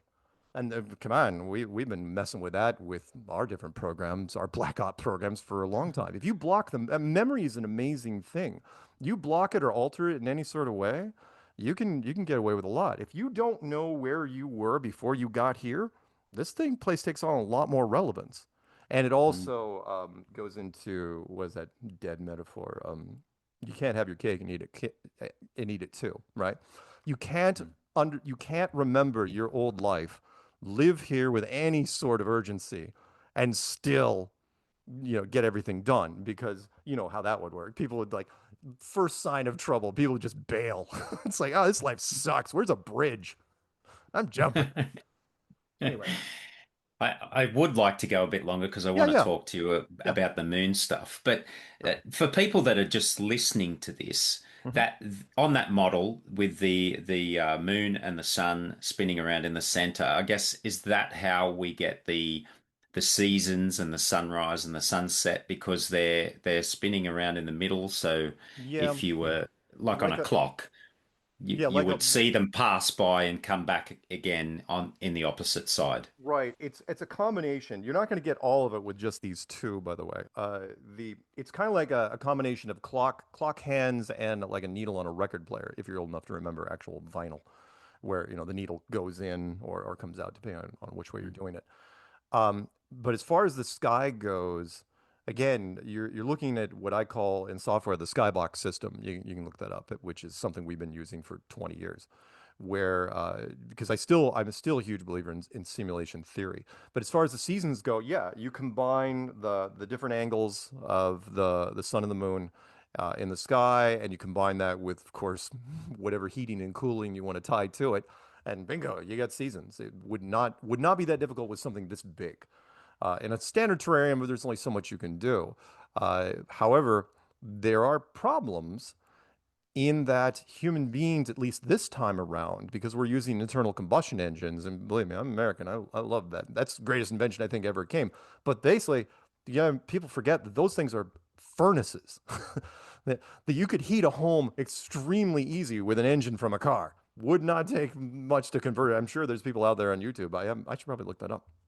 But if you have 700 to 800 million of those things running at any given point in a place like this, you're going to, even if the system tries to compensate, you're going to run into climate change, right? You're going to run into hot spots and cool spots which shouldn't be there normally. The normal routine typhoons and cyclones and hurricanes, that's going to be different. And we have seen a lot more of that, where all of a sudden, for no apparent reason, now granted, there could be weather machines involved, that is one of the ultimate weapons our governments have working on because you can't blame it on anybody.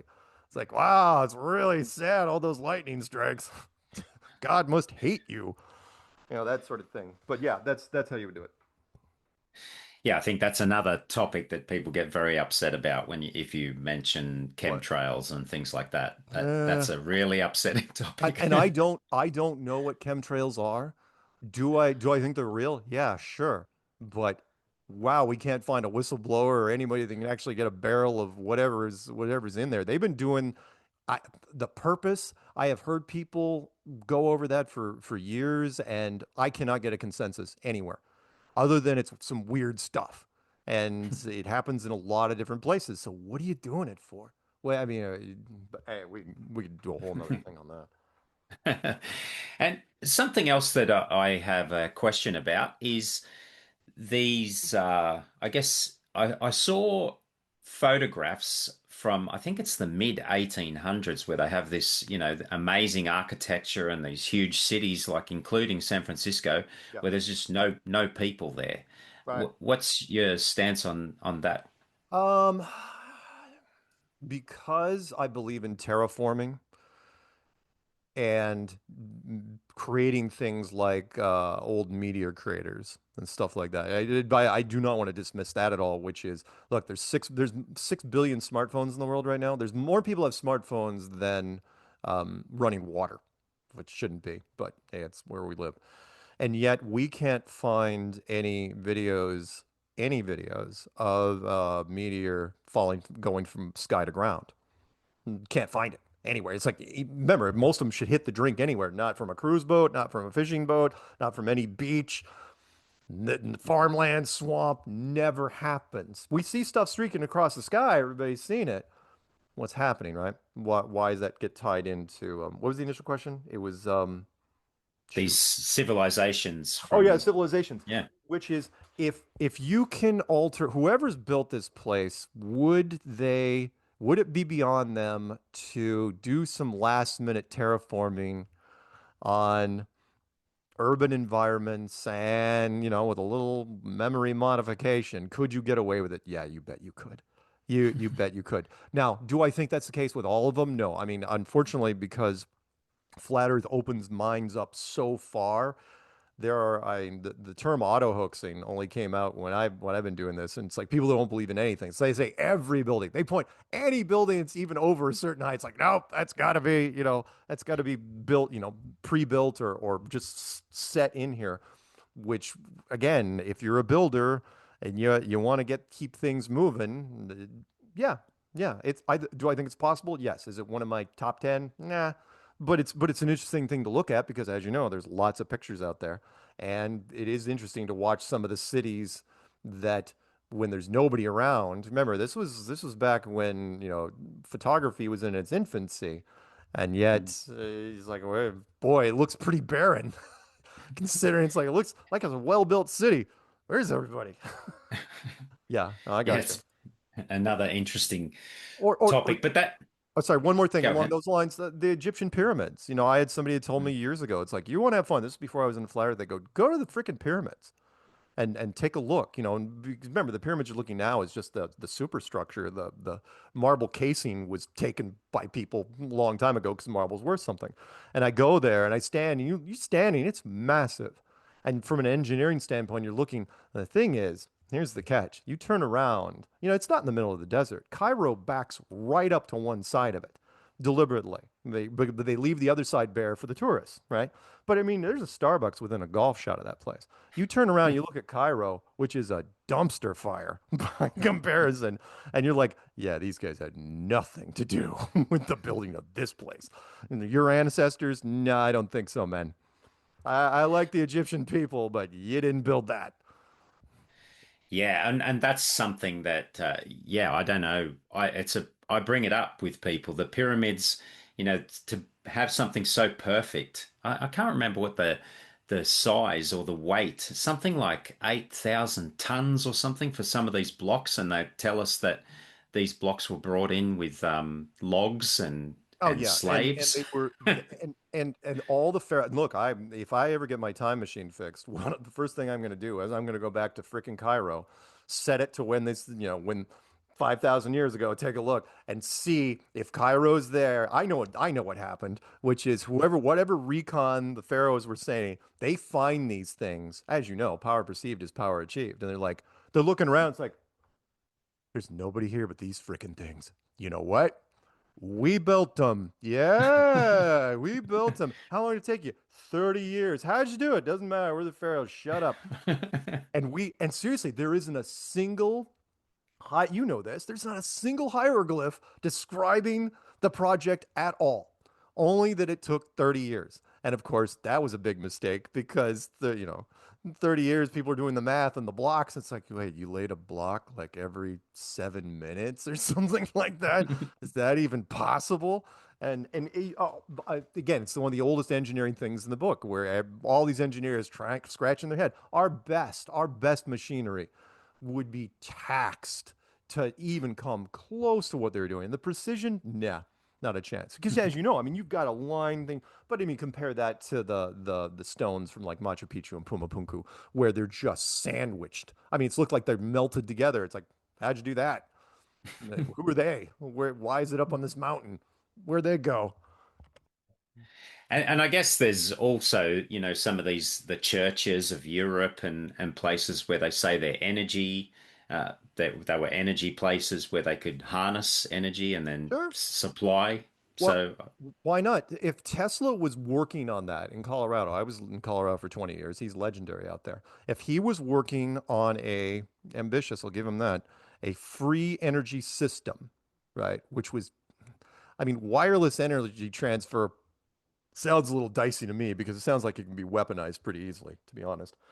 But if he was working on that with rudimentary, towers with copper and crap like that, I think Tesla, by the way, was the closest thing to a world hacker that was out there. I don't think he was supposed to be there because some of the stuff that he was talking about was ridiculous. But anyway, if he was working on that, then why wouldn't some of these other cities have energy systems? And who knows? Maybe they did back in the time, but whoever built this place said, not liking how this is evolving. We gotta slow this down because this is not where we want to go.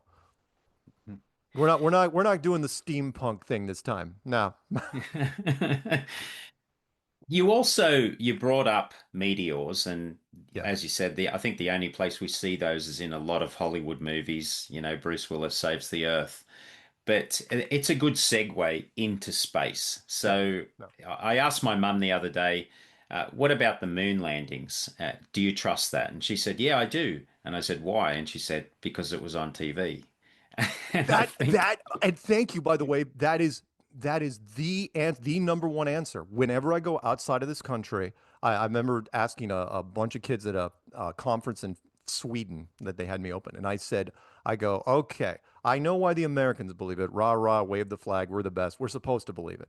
Why do you kids believe the Americans went on the moon? They said those exact words. They said because it was on television. I go, and your media would never lie about something like that. And I go, you guys don't know us at all.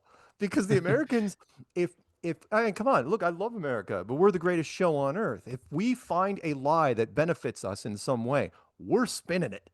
We are going to maximize this thing. And the moon was such an exclamation point during the 60s for us. After World War II, we were the shining beacon on the hill. And it's like, you know what? I can imagine that meeting. It's like, let's go to the moon. It's like, we really go? No, it doesn't matter. We're just going to say we're going. We're actually going to do the, yeah, let's do this. Who's going to question it? No one else can even come close. Well, the Russians can. Yeah, we'll cut a deal with them. It'll be fine. It'll be fine. And remember, that was one of the things that quietly went away. It was Soviet. It was called the space race, right? Cosmonauts versus astronauts. Look it up. Time magazine. There was this huge thing during the 60s. And then all of a sudden, the Americans make it there in 69 and the Russians just quit. They just shut it all down. Have you ever known the Russians to quit anything like along those lines? It just blew my mind. It's like no one's even talking about it, but I knew why they did because you can't there's a continuity issue between studios. You can't have a studio in an Air Force base in Nevada line up with a studio in Moscow. There's gonna be problems. It's like because some nerds like, why is the Russian dirt in the moon stuff different? Why is the coloring? What's wrong? Is this skies? You can't have two studios in Hollywood making the same movie. You're going to have continuity issues. And so somebody said, you know what? We got more money. We got more creative people. You guys just do whatever you want. We're going to take the moon, and who knows what sort of deal was struck. But yeah, the moon. And again, 1972, last time we went. Every president here since Carter. I mean, that's pre-Reagan. It said the same thing. It's like, oh, we're committed to going back. And then new administration, they keep, changing gears, changing gears, changing gears. And I ask people, again, the space nuts, and I go, no offense to you, people and I go, when are we going back? Right? And they look at me, and then they look at the sky, and they go, soon. We're going back soon. And I go, oh, you poor bastard. Really have no idea. They've been kicking this can down the road. Artemis is supposed to go next year. I absolutely guarantee no one's going. There is no Chinese space race. They're saying, oh, there's a second space race. No, there's not. China can't fake it. We're not even going to allow them to fake it. We're going to be making phone calls like, don't you dare try to fake anything from the moon because you guys are bad at it. Remember, most people, the Chinese have their own ISS. Did you know that? Ah, They've got their own International Space Station. The Chinese do. Supposedly, they supposedly built it. It took us 20 years. Supposedly, they did it in 18 months. Not a single video of how they built it. It's absolutely pristine on the inside, blindingly white, and nobody talks about it. And yeah, it's the storylines have been awful. Sorry, go ahead. have you seen the supposed Indian Yes. spaceship landing on the moon? How fake does that look? Well, okay. It was a graphical representation, but the fact that the five groups that have launch capability, India, Russia, America, Japan, and European space agencies. Wow, the Israel thing. Look up that. It's like Israel wasn't even on the launch list, and they supposedly tanked a probe into the moon. That's like, and then sung a song, and then cut to commercial. It's like, no one going to address this? And the Americans were there. NASA was all over that control room, absolutely all over that control room. And it's like, okay, so it's a NASA project. We're doing this for national pride, whatever. It doesn't really matter. But the India thing was terrible. And they supposedly did it for the price. What did they do it for? Cheaper than like a super yacht. That was the thing that killed me. It's like, wait, they did this for, I think it was like $75 million or something like that. It's like you can't even buy a Jeff Bezos, half of a Jeff Bezos boat for that. And you supposedly went to the moon? Not. But again, national pride, and they have the Indian prime minister, waving that tiny little flag on camera. I was going, you guys. Again, old tricks are the best tricks. The population wants they want certain things. And for national pride, the space thing is always there. China does the same thing. Oh yeah, China's got launch capabilities. Then again, North Korea said they sent a probe to the sun and landed it on the sun. And they did. And it's like, and why wouldn't their people believe it? They control the information pretty well there, from what I hear. Well, you brought up Jeff Bezos. So, what about Katy Perry and the spaceship with the little, material flap of a door? And Since I don't, what do you if think of I that? if I could flip off the camera, I would, because no, that helped us more than that was one of the highlights of the year. Honestly, was when because it was so badly done, and yeah, the door thing. Good Lord, what were they thinking? I mean, first off, it's not space. First off, even if you believe that they're taking this ride for real. Second, I know full well when it comes to celebrities and media personalities, they have what's called good behavior clauses, which you're not supposed to take, especially without attorney's permission, risky things, especially Katy Perry. For God's sake, she was just about ready to launch the tour. No play on words there. And yet she's going to go up there and risk her life in a rocket and yet seem perfectly happy about it, showing her playlist for the tour on camera while she's supposedly floating around. And then they land hard. I mean, I don't know if you watched the whole thing. They landed. Why they changed from the water to the dirt? It's like, oh no, we use these little retros at the end. It's like you guys are landing hard. We're talking a little blunt force. I mean, you're going to lose fillings, type thing. You're landing hard enough. And yet, yeah, the door thing, that was sorry, that was the deal breaker for most people. But it's like, okay, Jeff Bezos is walking up with some sort of wrench, The door was already open. The door opens from the inside, which is weird. And then he pretends to kind of crank the wrench, but it's like why were you doing it live? There's a rule in media. It's like if, whenever possible, do not do it live the first time. It go through the freaking dry runs. But they had to have Bezos there picking up his wife. By the way, do you really think this was before the marriage? Do you really think the wife is gonna go up there? Mm. Right? I mean, there are multiple people in that thing that their lives were at risk, supposedly. No, the Katy Perry thing was absolute fake. It was theater. It was a joke. Um, uh, where were the ambulances? It was just awful. But it helped us our narrative is like if you're willing to fake that. Sorry, the Bezos thing. If you're willing to fake the door, then what else is fake? Which is Mm. why I love talking to people and then who say, okay, Apollo, the American moon program, that seems to be fake, but they're clinging to the ISS. It's like, well, but the ISS seems real. It's like you don't understand how lies work. If you're Mm. faking one thing, you might as well fake it all because if you get caught, the punishment's going to be the same, right? So why would the ISS be real? Because I want to hold on to space. Yes, you do. You want to hold Mm. on to space. I don't blame you. And the moon, it's so comical when you think about things like the phone call to Nixon. You know, he's just got a landline, and now you're lucky if you can have a phone call with someone 10 kilometers away without the call cutting out. And No, we've got no. 60 years better technology. Yeah, yeah. In 1969, they were using a VHF. I looked this stuff up. They were using a VHF transmitter that wasn't running off a generator. It was running off basically a car battery. Right. That thing's got maybe a 50-mile range, and that's Morse code. Right. That's very little information. And yet, this thing not only was it lining up. By the way, how are you lining up perfect two-way communication? Right, with the Earth. Right. How are you even remotely getting two-way communication with that thing? And at the same time pumping out 10 frames of color video a second, which is not a lot today, but it was back then. Why are you even attempting color video back then? Why weren't you starting small? How were you doing this? So you were doing this 250,000 miles through the Van Allen radiation belts, supposedly, with no distortion. The president was calling you and talking to you with no delay to speak of. Now, granted, he was routing through different things, supposedly to his phone, and it's like, oh, we're patching you through. But none of that made sense. There were so many things about that moon. I mean, the fact that the ash was always 3 to 4 inches thick and nobody took a shovel and dug down to see how no blast crater, right? 10,000 thrust pounds of engine, and yet the dust didn't go anywhere, right? The thing was absolutely pristine.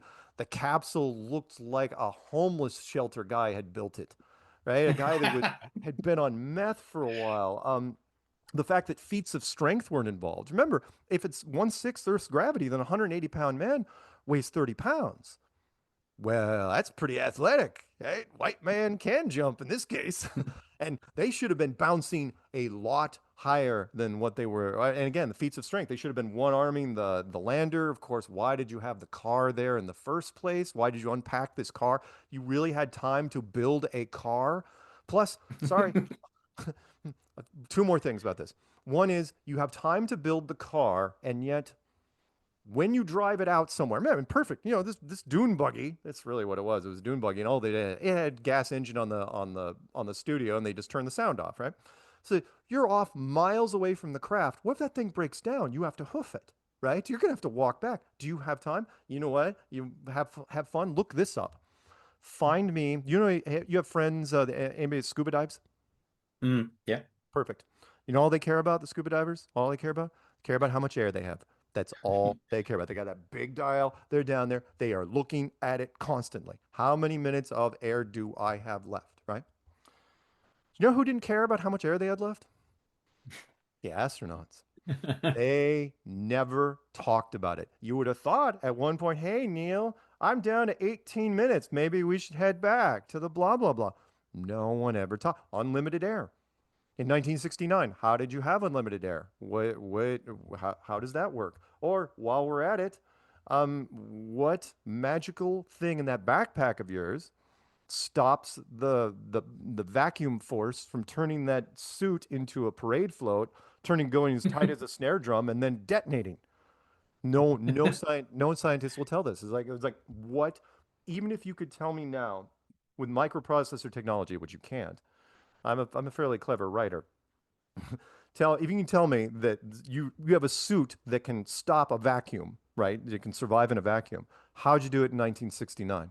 How did you do it? Which is why I put a challenge out there for 4 years. I said, find me and loan me a suit from any era because they all work just perfectly, even though they kept changing them. One of them looked like a motorcycle suit from the early 60s, silver, and put me in a vacuum chamber, any university, pull the switch. I was willing to do that. And I go, you're never going to make it happen because it doesn't work. If it did work, you'd have tons and tons and tons of videos of people doing stuff in vacuum chambers. And all you do now is you just say it's a vacuum chamber. Because remember, that's the thing that works in their favor. It's like the difference between a vacuum, you know, it looks exactly the same because we can't see the oxygen nitrogen ratio. Which, sorry, one more thing, which is I know I ramble, which is the oxygen nitrogen ratio, right? It's 20/80 for scuba tanks, right? We're only breathing in 20% oxygen, the rest of it's nitrogen. Where are you getting all the nitrogen for the ISS or anywhere else? You're having to take massive amounts of nitrogen, and you're saying, well, why don't they just crank up the oxygen? People don't know this because when you hit 40% oxygen, your lungs can't take it and it becomes toxic and your lungs start burning. It becomes too pure and your filtration system starts cooking. You will die at 40%. So what are you using up there? No one was it. What? Nobody talked about the nitrogen tanks. I would love to. If I got an astronaut from the ISS or anywhere, I go, what was your O2 N ratio? Because you should have that absolutely known by heart, and that should be mission critical. You would be constantly monitoring your air, constantly. And yet, again, stupid little thing. Sorry, one more thing. I know there's only so much time you got. The ISS. Why do they have hair? In the ISS, the hair you treat no different than a swimming pool. Why did the women have long hair? Why did you have any hair at all? You would shave their heads, you would shave their eyebrows, you would shave everything constantly with a special system. No one would ever have long hair, and yet because the public is so dumb, all they did was they took the woman's hair, they permed it straight up with hairspray, like the Bride of Frankenstein. And when the kids called in and said, "Hey, how do we know you're in space?" And the women would look, "Oh, look, see my hair standing straight." That's not how it works. It would be flowing around like a swimming pool. It wouldn't be standing straight up. You couldn't bounce things off of it. But the general public just doesn't. They defend stuff with physics they don't know and models that they can't understand. There you go. So this craft with that looks like it's made out of aluminium foil. Yeah. So they take the shuttle up, they get off the shuttle in this thing, they land on the moon, there's no blast crater or anything. Yep. And then what do? They fly that back to Earth, or what they fly There's an that back to the space shuttle? Well, How there's does an that work? okay, so there's supposedly there's a docking craft that drops them down. So that comes off of a bigger thing and it drops down, and then they take that with some explosive rockets and they take part of it, you've probably seen the film, and this little chunk of it, like a rock, goes up, and then they connect it back to the thing that's always been in geosynchronous orbit with Michael Collins in this case, and he would fly it back home. That's all great in theory, but there's one thing that's missing, and that is the shielding, which is I cannot stress this enough. The Van Allen radiation belts, which were found by Van Allen from NASA, and he said this before the space program kicked off, really. And he said, "Oh yeah, they're super dangerous, so much radiation. No one should ever go up there ever." And yet, then Kennedy says, "Oh, we're going up there, do the other thing." And so people came to Van Allen. They said, "How are you getting past it?" Right? Because there's only three things that can stop radiation: lead, obviously, you wear those at a dentist office; gold, which is twice as dense as lead, but ridiculously expensive; and water, which they use at power plants. Lots of water can, basically mass what you're trying to get. They didn't use any of that when they went to the moon. They used aluminum and plastic and some gold foil every once in a while. It's like, yeah, gold foil ain't gonna do it. So how'd you stop the radiation? Nobody died. Nobody got radiation poisoning. Nobody even got cancer. I think there's three of them still walking around. I can't remember. When I started this 10 years ago, I think there were five or six. but they've all died of natural causes, lived long lives. Buzz Aldrin, he's like 137 or something like that. So how'd they stop it? How did they stop the radiation? They said, well, it just did. In fact, one of the astronauts was just ignorant about it. He was like, wow, we didn't even know about the Van Allen until we were already back. It's like, how is that even an excuse? That's not there's no logic there.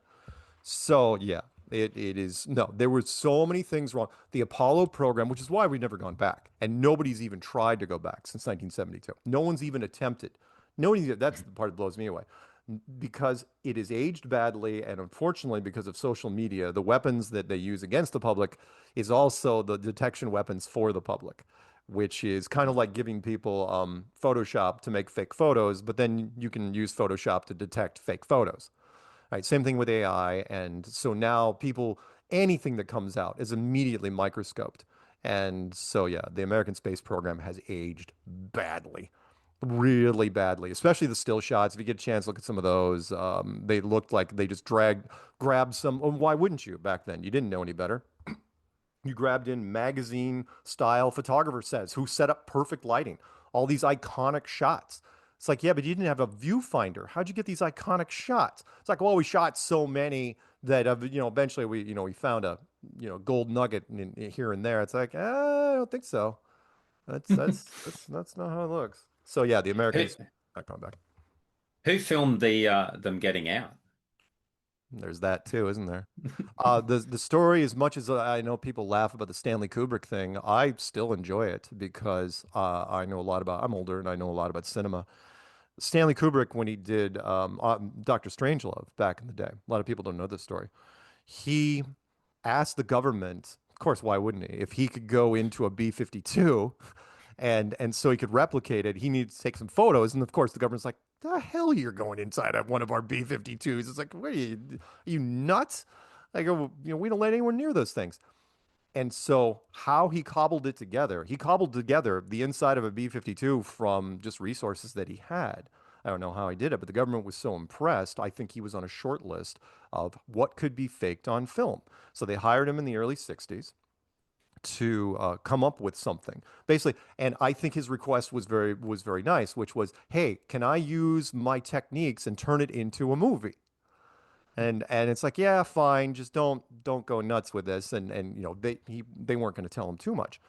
And that's when he came up with 2001: A Space Odyssey, which was released in 1968, just before, and it is still to this day gorgeous. Even on Blu-ray, it is absolutely flawless. The film techniques that he used, but he regretted it later. And if you want to look up a wonderful documentary, I think I mentioned it in the clues, called Room 237, which was he felt so guilty about it. He stopped making movies eventually, but he did very few. And one of the movies he did was, again, smart guy, was he did The Shining with Jack Nicholson.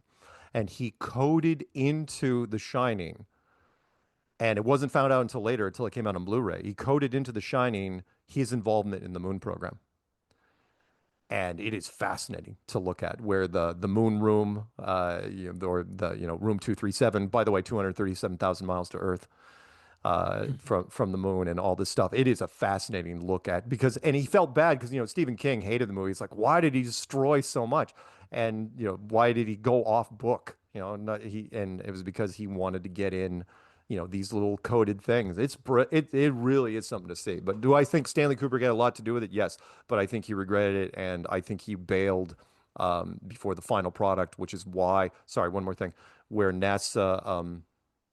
Uh, what did they do? Where they wouldn't let the television studios access the real feed, to where you had to go to the actual space center and they had it on a projection screen and you had to film the projection screen. They're going, second generation? Are you nuts? Why would we do this? We're ABC, NBC, we're the big networks. And NASA's like, that's how it's going to work. It's like, fine. And because of that, again, uh, our repercussions. There was a CBS affiliate station who was watching this, a producer from CBS affiliate, and he goes, man, I could make a better moon mission than this. He goes, heck, I could make a better Mars mission than this. And that's when he came up with the idea to make the movie Capricorn One, based on a fake Mars mission. And literally, that was because he was so disappointed in the American televised moon missions. It was so grainy, of course, but you've got to smudge it up as best you can to hide everything. That's why it was made. And still to this day, it was the number one independent movie of that year. And it's a great inspiration. It's a great look at how and why you could do it. It will Mm. never be remade. It will never be rebooted. So, So at the beginning, you said that, part of this was for NASA to and for America to look like, they were the winners and the best at everything. So where do you think all the money is going, apart from making films about going to the moon? oh, Black Ops. If NASA is getting, I mean, what's their budget now? 60 plus, I don't even know. 60 plus million a day. That's a lot. Wow. Um, and they for what? What are you doing? They just fired 3,000 people, by the way. They are downsizing, definitely, because I think they've realized that they're just going to go through the motions. But as far as Black Ops projects, uh, there's so many you could pick from. Mostly, if it was me, if I was in an agency, I would sink it mostly, no play on words there, into deep underground bases. Not just the uh, Area 51, the Groom Lake facility, but the Dulce, New Mexico Hall of Nightmares facility, some of the others. Again, government spending. There's all sorts of Mm. places, but NASA, yeah, NASA would be one of the bigger ones because you can do so little. I mean, you can spend so little and make it seem like so much. The 80s, I remember. You can look up some of the 80s footage of the space shuttles and stuff like that. And they weren't even trying. I mean, I remember they were posed for the still shot and the helmets they were holding in their laps were motorcycle helmets. And I go, oh, those must just be for the photo op. They apparently they no. I actually watched and they're wearing these freaking helmets with and you could see their bare necks and short sleeve shirts and no gloves. I'm going, huh? Why even wearing helmets? I mean, what's the point other than to look the part? But most people in the 80s did not care. And it's like, Mm. until of course, one blew up on the pad. And then, then they cared in 86. And it's like, okay, well, now I think they deliberately blow up stuff. Do I think they kill people? No. No, I think most of because why would you? These are Air Force officers. You don't want to waste them, which is why Mm. there's a great slide, and I'm sure you've seen it where we looked it up. 6 out of the 7 from guys from the 1986 launch are still alive. Only they're going by their middle names. They're different place. They look exactly like they would older. I mean, they have interesting faces. These aren't generic faces. And one of them, we went to the guy was shoveling snow. And he was open talking about just stuff in general. And he's like, oh, he seemed like a pretty cool guy, but no. And I've been told I looked like him my whole life. It's like, wow, you just look like an interesting looking astronaut your whole life. That's pretty amazing. And and what killed me, and his dead giveaway, by the way, I don't even know if he's still alive anymore. Maybe he is. But his dead giveaway was he didn't talk about an alibi. That's crime 101, which is, yeah, it's like, hey, weren't you supposed to be on in that space shuttle that blew up? And you would have thought he would have opened with, no, in 86, I was in Nebraska doing blah, blah, blah. Never talked about what he was doing in 86. Not a peep.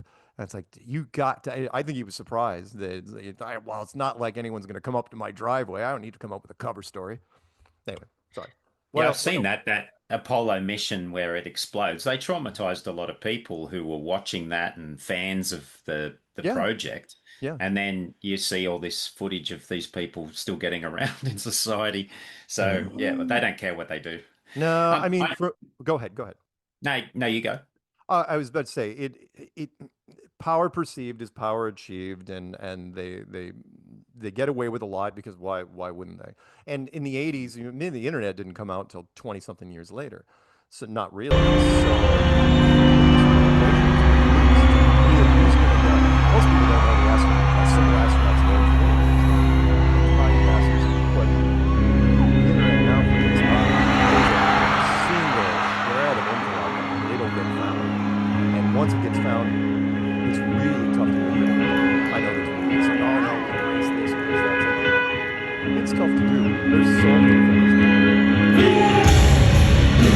Anyway, I know you have to go, okay, what else? I just want to ask you a little question about Elon Musk and Oh, the please roadster in do. space and all this sort of stuff. Do you want to have a little rant on that one? Oh, Elon Musk. Yeah, I've done shorts on him. I've done longs on him. I don't hate a lot of people in this world. I'm just disappointed that out of all the technocrat puppets they could pick, he was the guy. There was a line from the Bruce Willis Armageddon movie where he was so outraged because when he realized the plan that they had was terrible, right? And what are you talking about? You're NASA for God's sakes. It's like you're the guys that come up with, this stuff. And he was so outraged. And that's when I look at Elon, that's what I see. Um, he, I am so grateful that he has not been compared to a modern or a real life Tony Stark. In fact, I read somebody yesterday calls him Phony Stark, which is great because he's not an engineer. He has conned his way into so many different things. I did a short, maybe I'll send it to you when I'm done, about how all this. He was on my radar in 2017 when he came up with the Dear Moon project, and which was, for those of you who don't know, he was going to build his own space shuttle. Remember, we don't have space shuttles anymore. He was going to build his own and get content creators and go around the moon at the end of 2018. It was not even 18 months. And I remember sitting there going, that's the most aggressive timeline I have ever seen. And I didn't realize this is his thing, which is Elon's. So and then after that, I just kept, and of course, it didn't happen, right? It didn't even come close. And yet, these content creators make all these videos. I'm going to the moon. 6 months later, I might be going to the moon. A year later, they're not talking about it. I'm going to solve the Puerto Rico power problem with my generators after the hurricane. I'm going to save those kids in that cave with my little mini submarine. I'm gonna, what else do you do? Underground bullet train from Los Angeles to San Francisco. I'm gonna build a super plane for the US to China in 2 hours. It doesn't cost nothing. All these things, right? And basically, what I figured out is he's a futurist. And there are so many people that buy into it because he's a billionaire futurist. $1 billion buys you a huge amount of credibility. It's like, well, he can't be wrong about everything. He's got $1 billion. So whatever he says is like, I'm going to create a fill in the blank ridiculous technology in 1 year to 2 years, but usually he says 1 year, right? And it's going to be the greatest thing ever, right? Those three things. You just make up any three combinations you want. And it never happens ever, ever, ever, ever. And yet people just throw money at him. They just like whatever he's invested. They treat him like Warren Buffett crossed with Jesus. And it drives me insane because he doesn't do anything. He did not create PayPal. He was kicked out of PayPal before it went live because he wanted to go off with something else. He didn't create Tesla. Oh, and by the way, he's now changed the charter. That's the part that blows my mind. It's like he bought his way into Tesla. He kicked the founders out and then rewrote the charter. And if you didn't know, I didn't know that was legal, which is you can rewrite the charter. It's saying, how did Tesla start? And you can just erase everything about how the company started. It's like, I started it. And that's now gospel, right? He bought Twitter and then fired 75% of the people for whatever reason. I mean, he just does awful things. And when it comes to space, I'll give you my bullet point on this, which was somebody sent me the Tesla Roadster in space when it happened.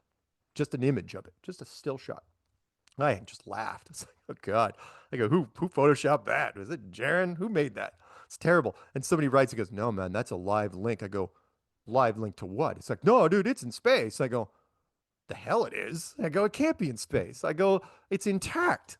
I go, people don't get it. It's like, look, there's this convertible in space. It's got, there's so many things wrong with it. One was all the pressurized systems would have detonated. The tires would have blown apart. The every pressurized fluid in there would have frozen or blown apart or both. The windows would have spider webbed from the temperature increase and decrease. Again, if you believe in all this space stuff. And not only that, there's no advertising on it. Remember, we're talking SpaceX and Tesla. There isn't a single logo anywhere on there. It's like that thing should be covered like a NASCAR, like a professional Formula One racer.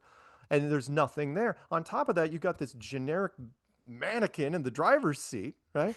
It's like you're telling me there's no marketing at all.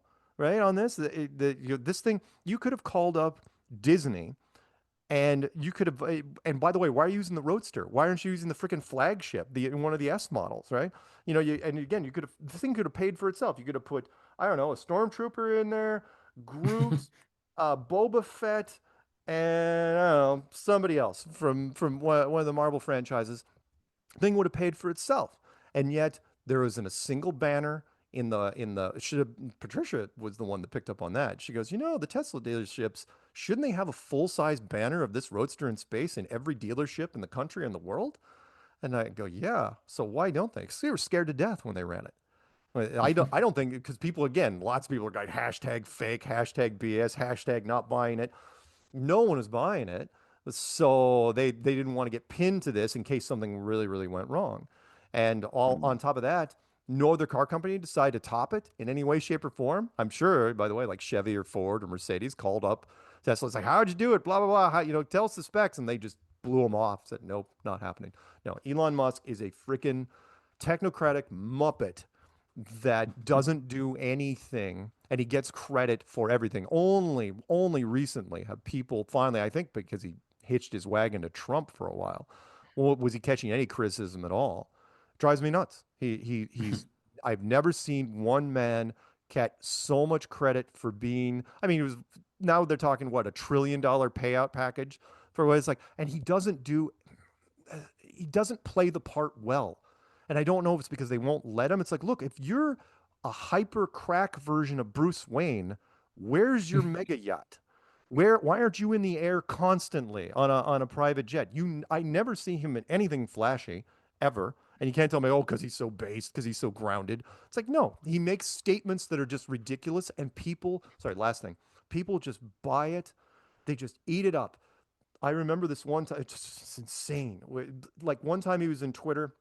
In fact, he renamed it as to X was offensive. But he posts just like a single period, right? That's it, just a period.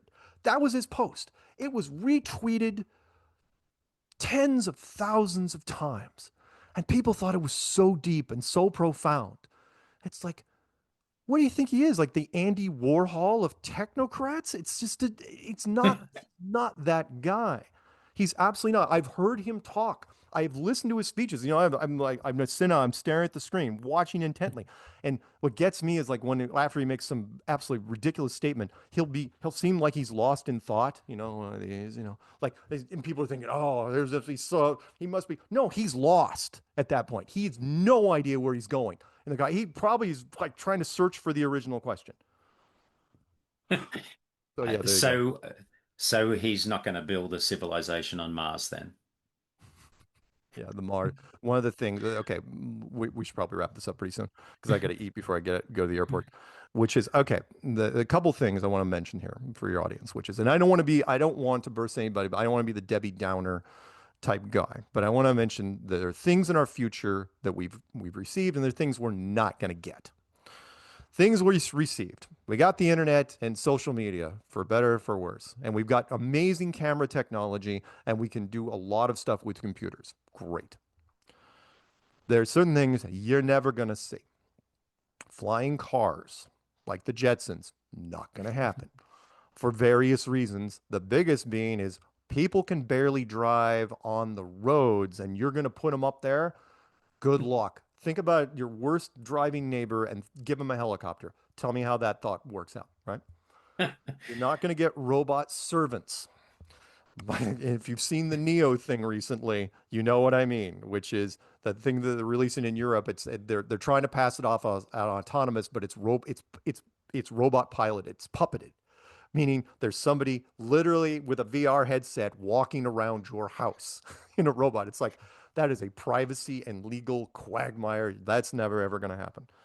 Auto driving cars, really, really difficult to do because it all comes down to the condition of the roads. Even Mercedes, and I quote, Mercedes says, you can turn on our auto driving feature, but you better be in the middle of the highway in bumper to bumper traffic where there's cars all around you. Because then the car can see in all directions, it'll be fine. You go anywhere where the road lines start drifting off into gravel, it's your ass. You're on your own. And finally, let's end with this. No one's going to Mars. Ever, ever, ever, ever. Oh, sorry. Sorry. One more thing. Back up real quick. Which is the other thing about the robots is they're never going to solve the power problem. Which is the power problem is the robots can't do enough for what the power. The battery technology we have is very, very limited. It's they cannot figure it out. The As you know, the lithium batteries, we got some problems there, and they're not going to be able to go much further. And you say, well, no, we see it in the movies. I go, yeah, it's the movies, but they never really explain it. Even the Terminator franchise made it to the third movie before they decided to wreck everything and say, well, they've got two mini reactors in the chest. And it's like, atomic reactors in the chest. And if they rupture, they turn into an atomic explosion that's in the kiloton range.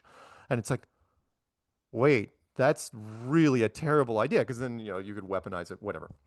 Never going to solve the power problem. The Mars problem is similar, which is they cannot solve, again, even if you believe we could go to Mars, they cannot solve the fuel problem. Cannot, cannot, cannot. I don't care if Matt Damon was there in the Mars movie. It ain't going to happen because even if you could go, it's a one-way trip. You cannot solve the distance, even if you believe the distance is too great. And once you got there, that's it. You're stuck. You can't take fuel with you. You can't manufacture fuel with you. No one we're just kicking that can. They don't even want to kick that can down the road because they don't even want to address that can. So no, what Elon talking about Mars was I just howled when I saw it. It's like you couldn't even get the Dear Moon project. You know how the Dear Moon project ended?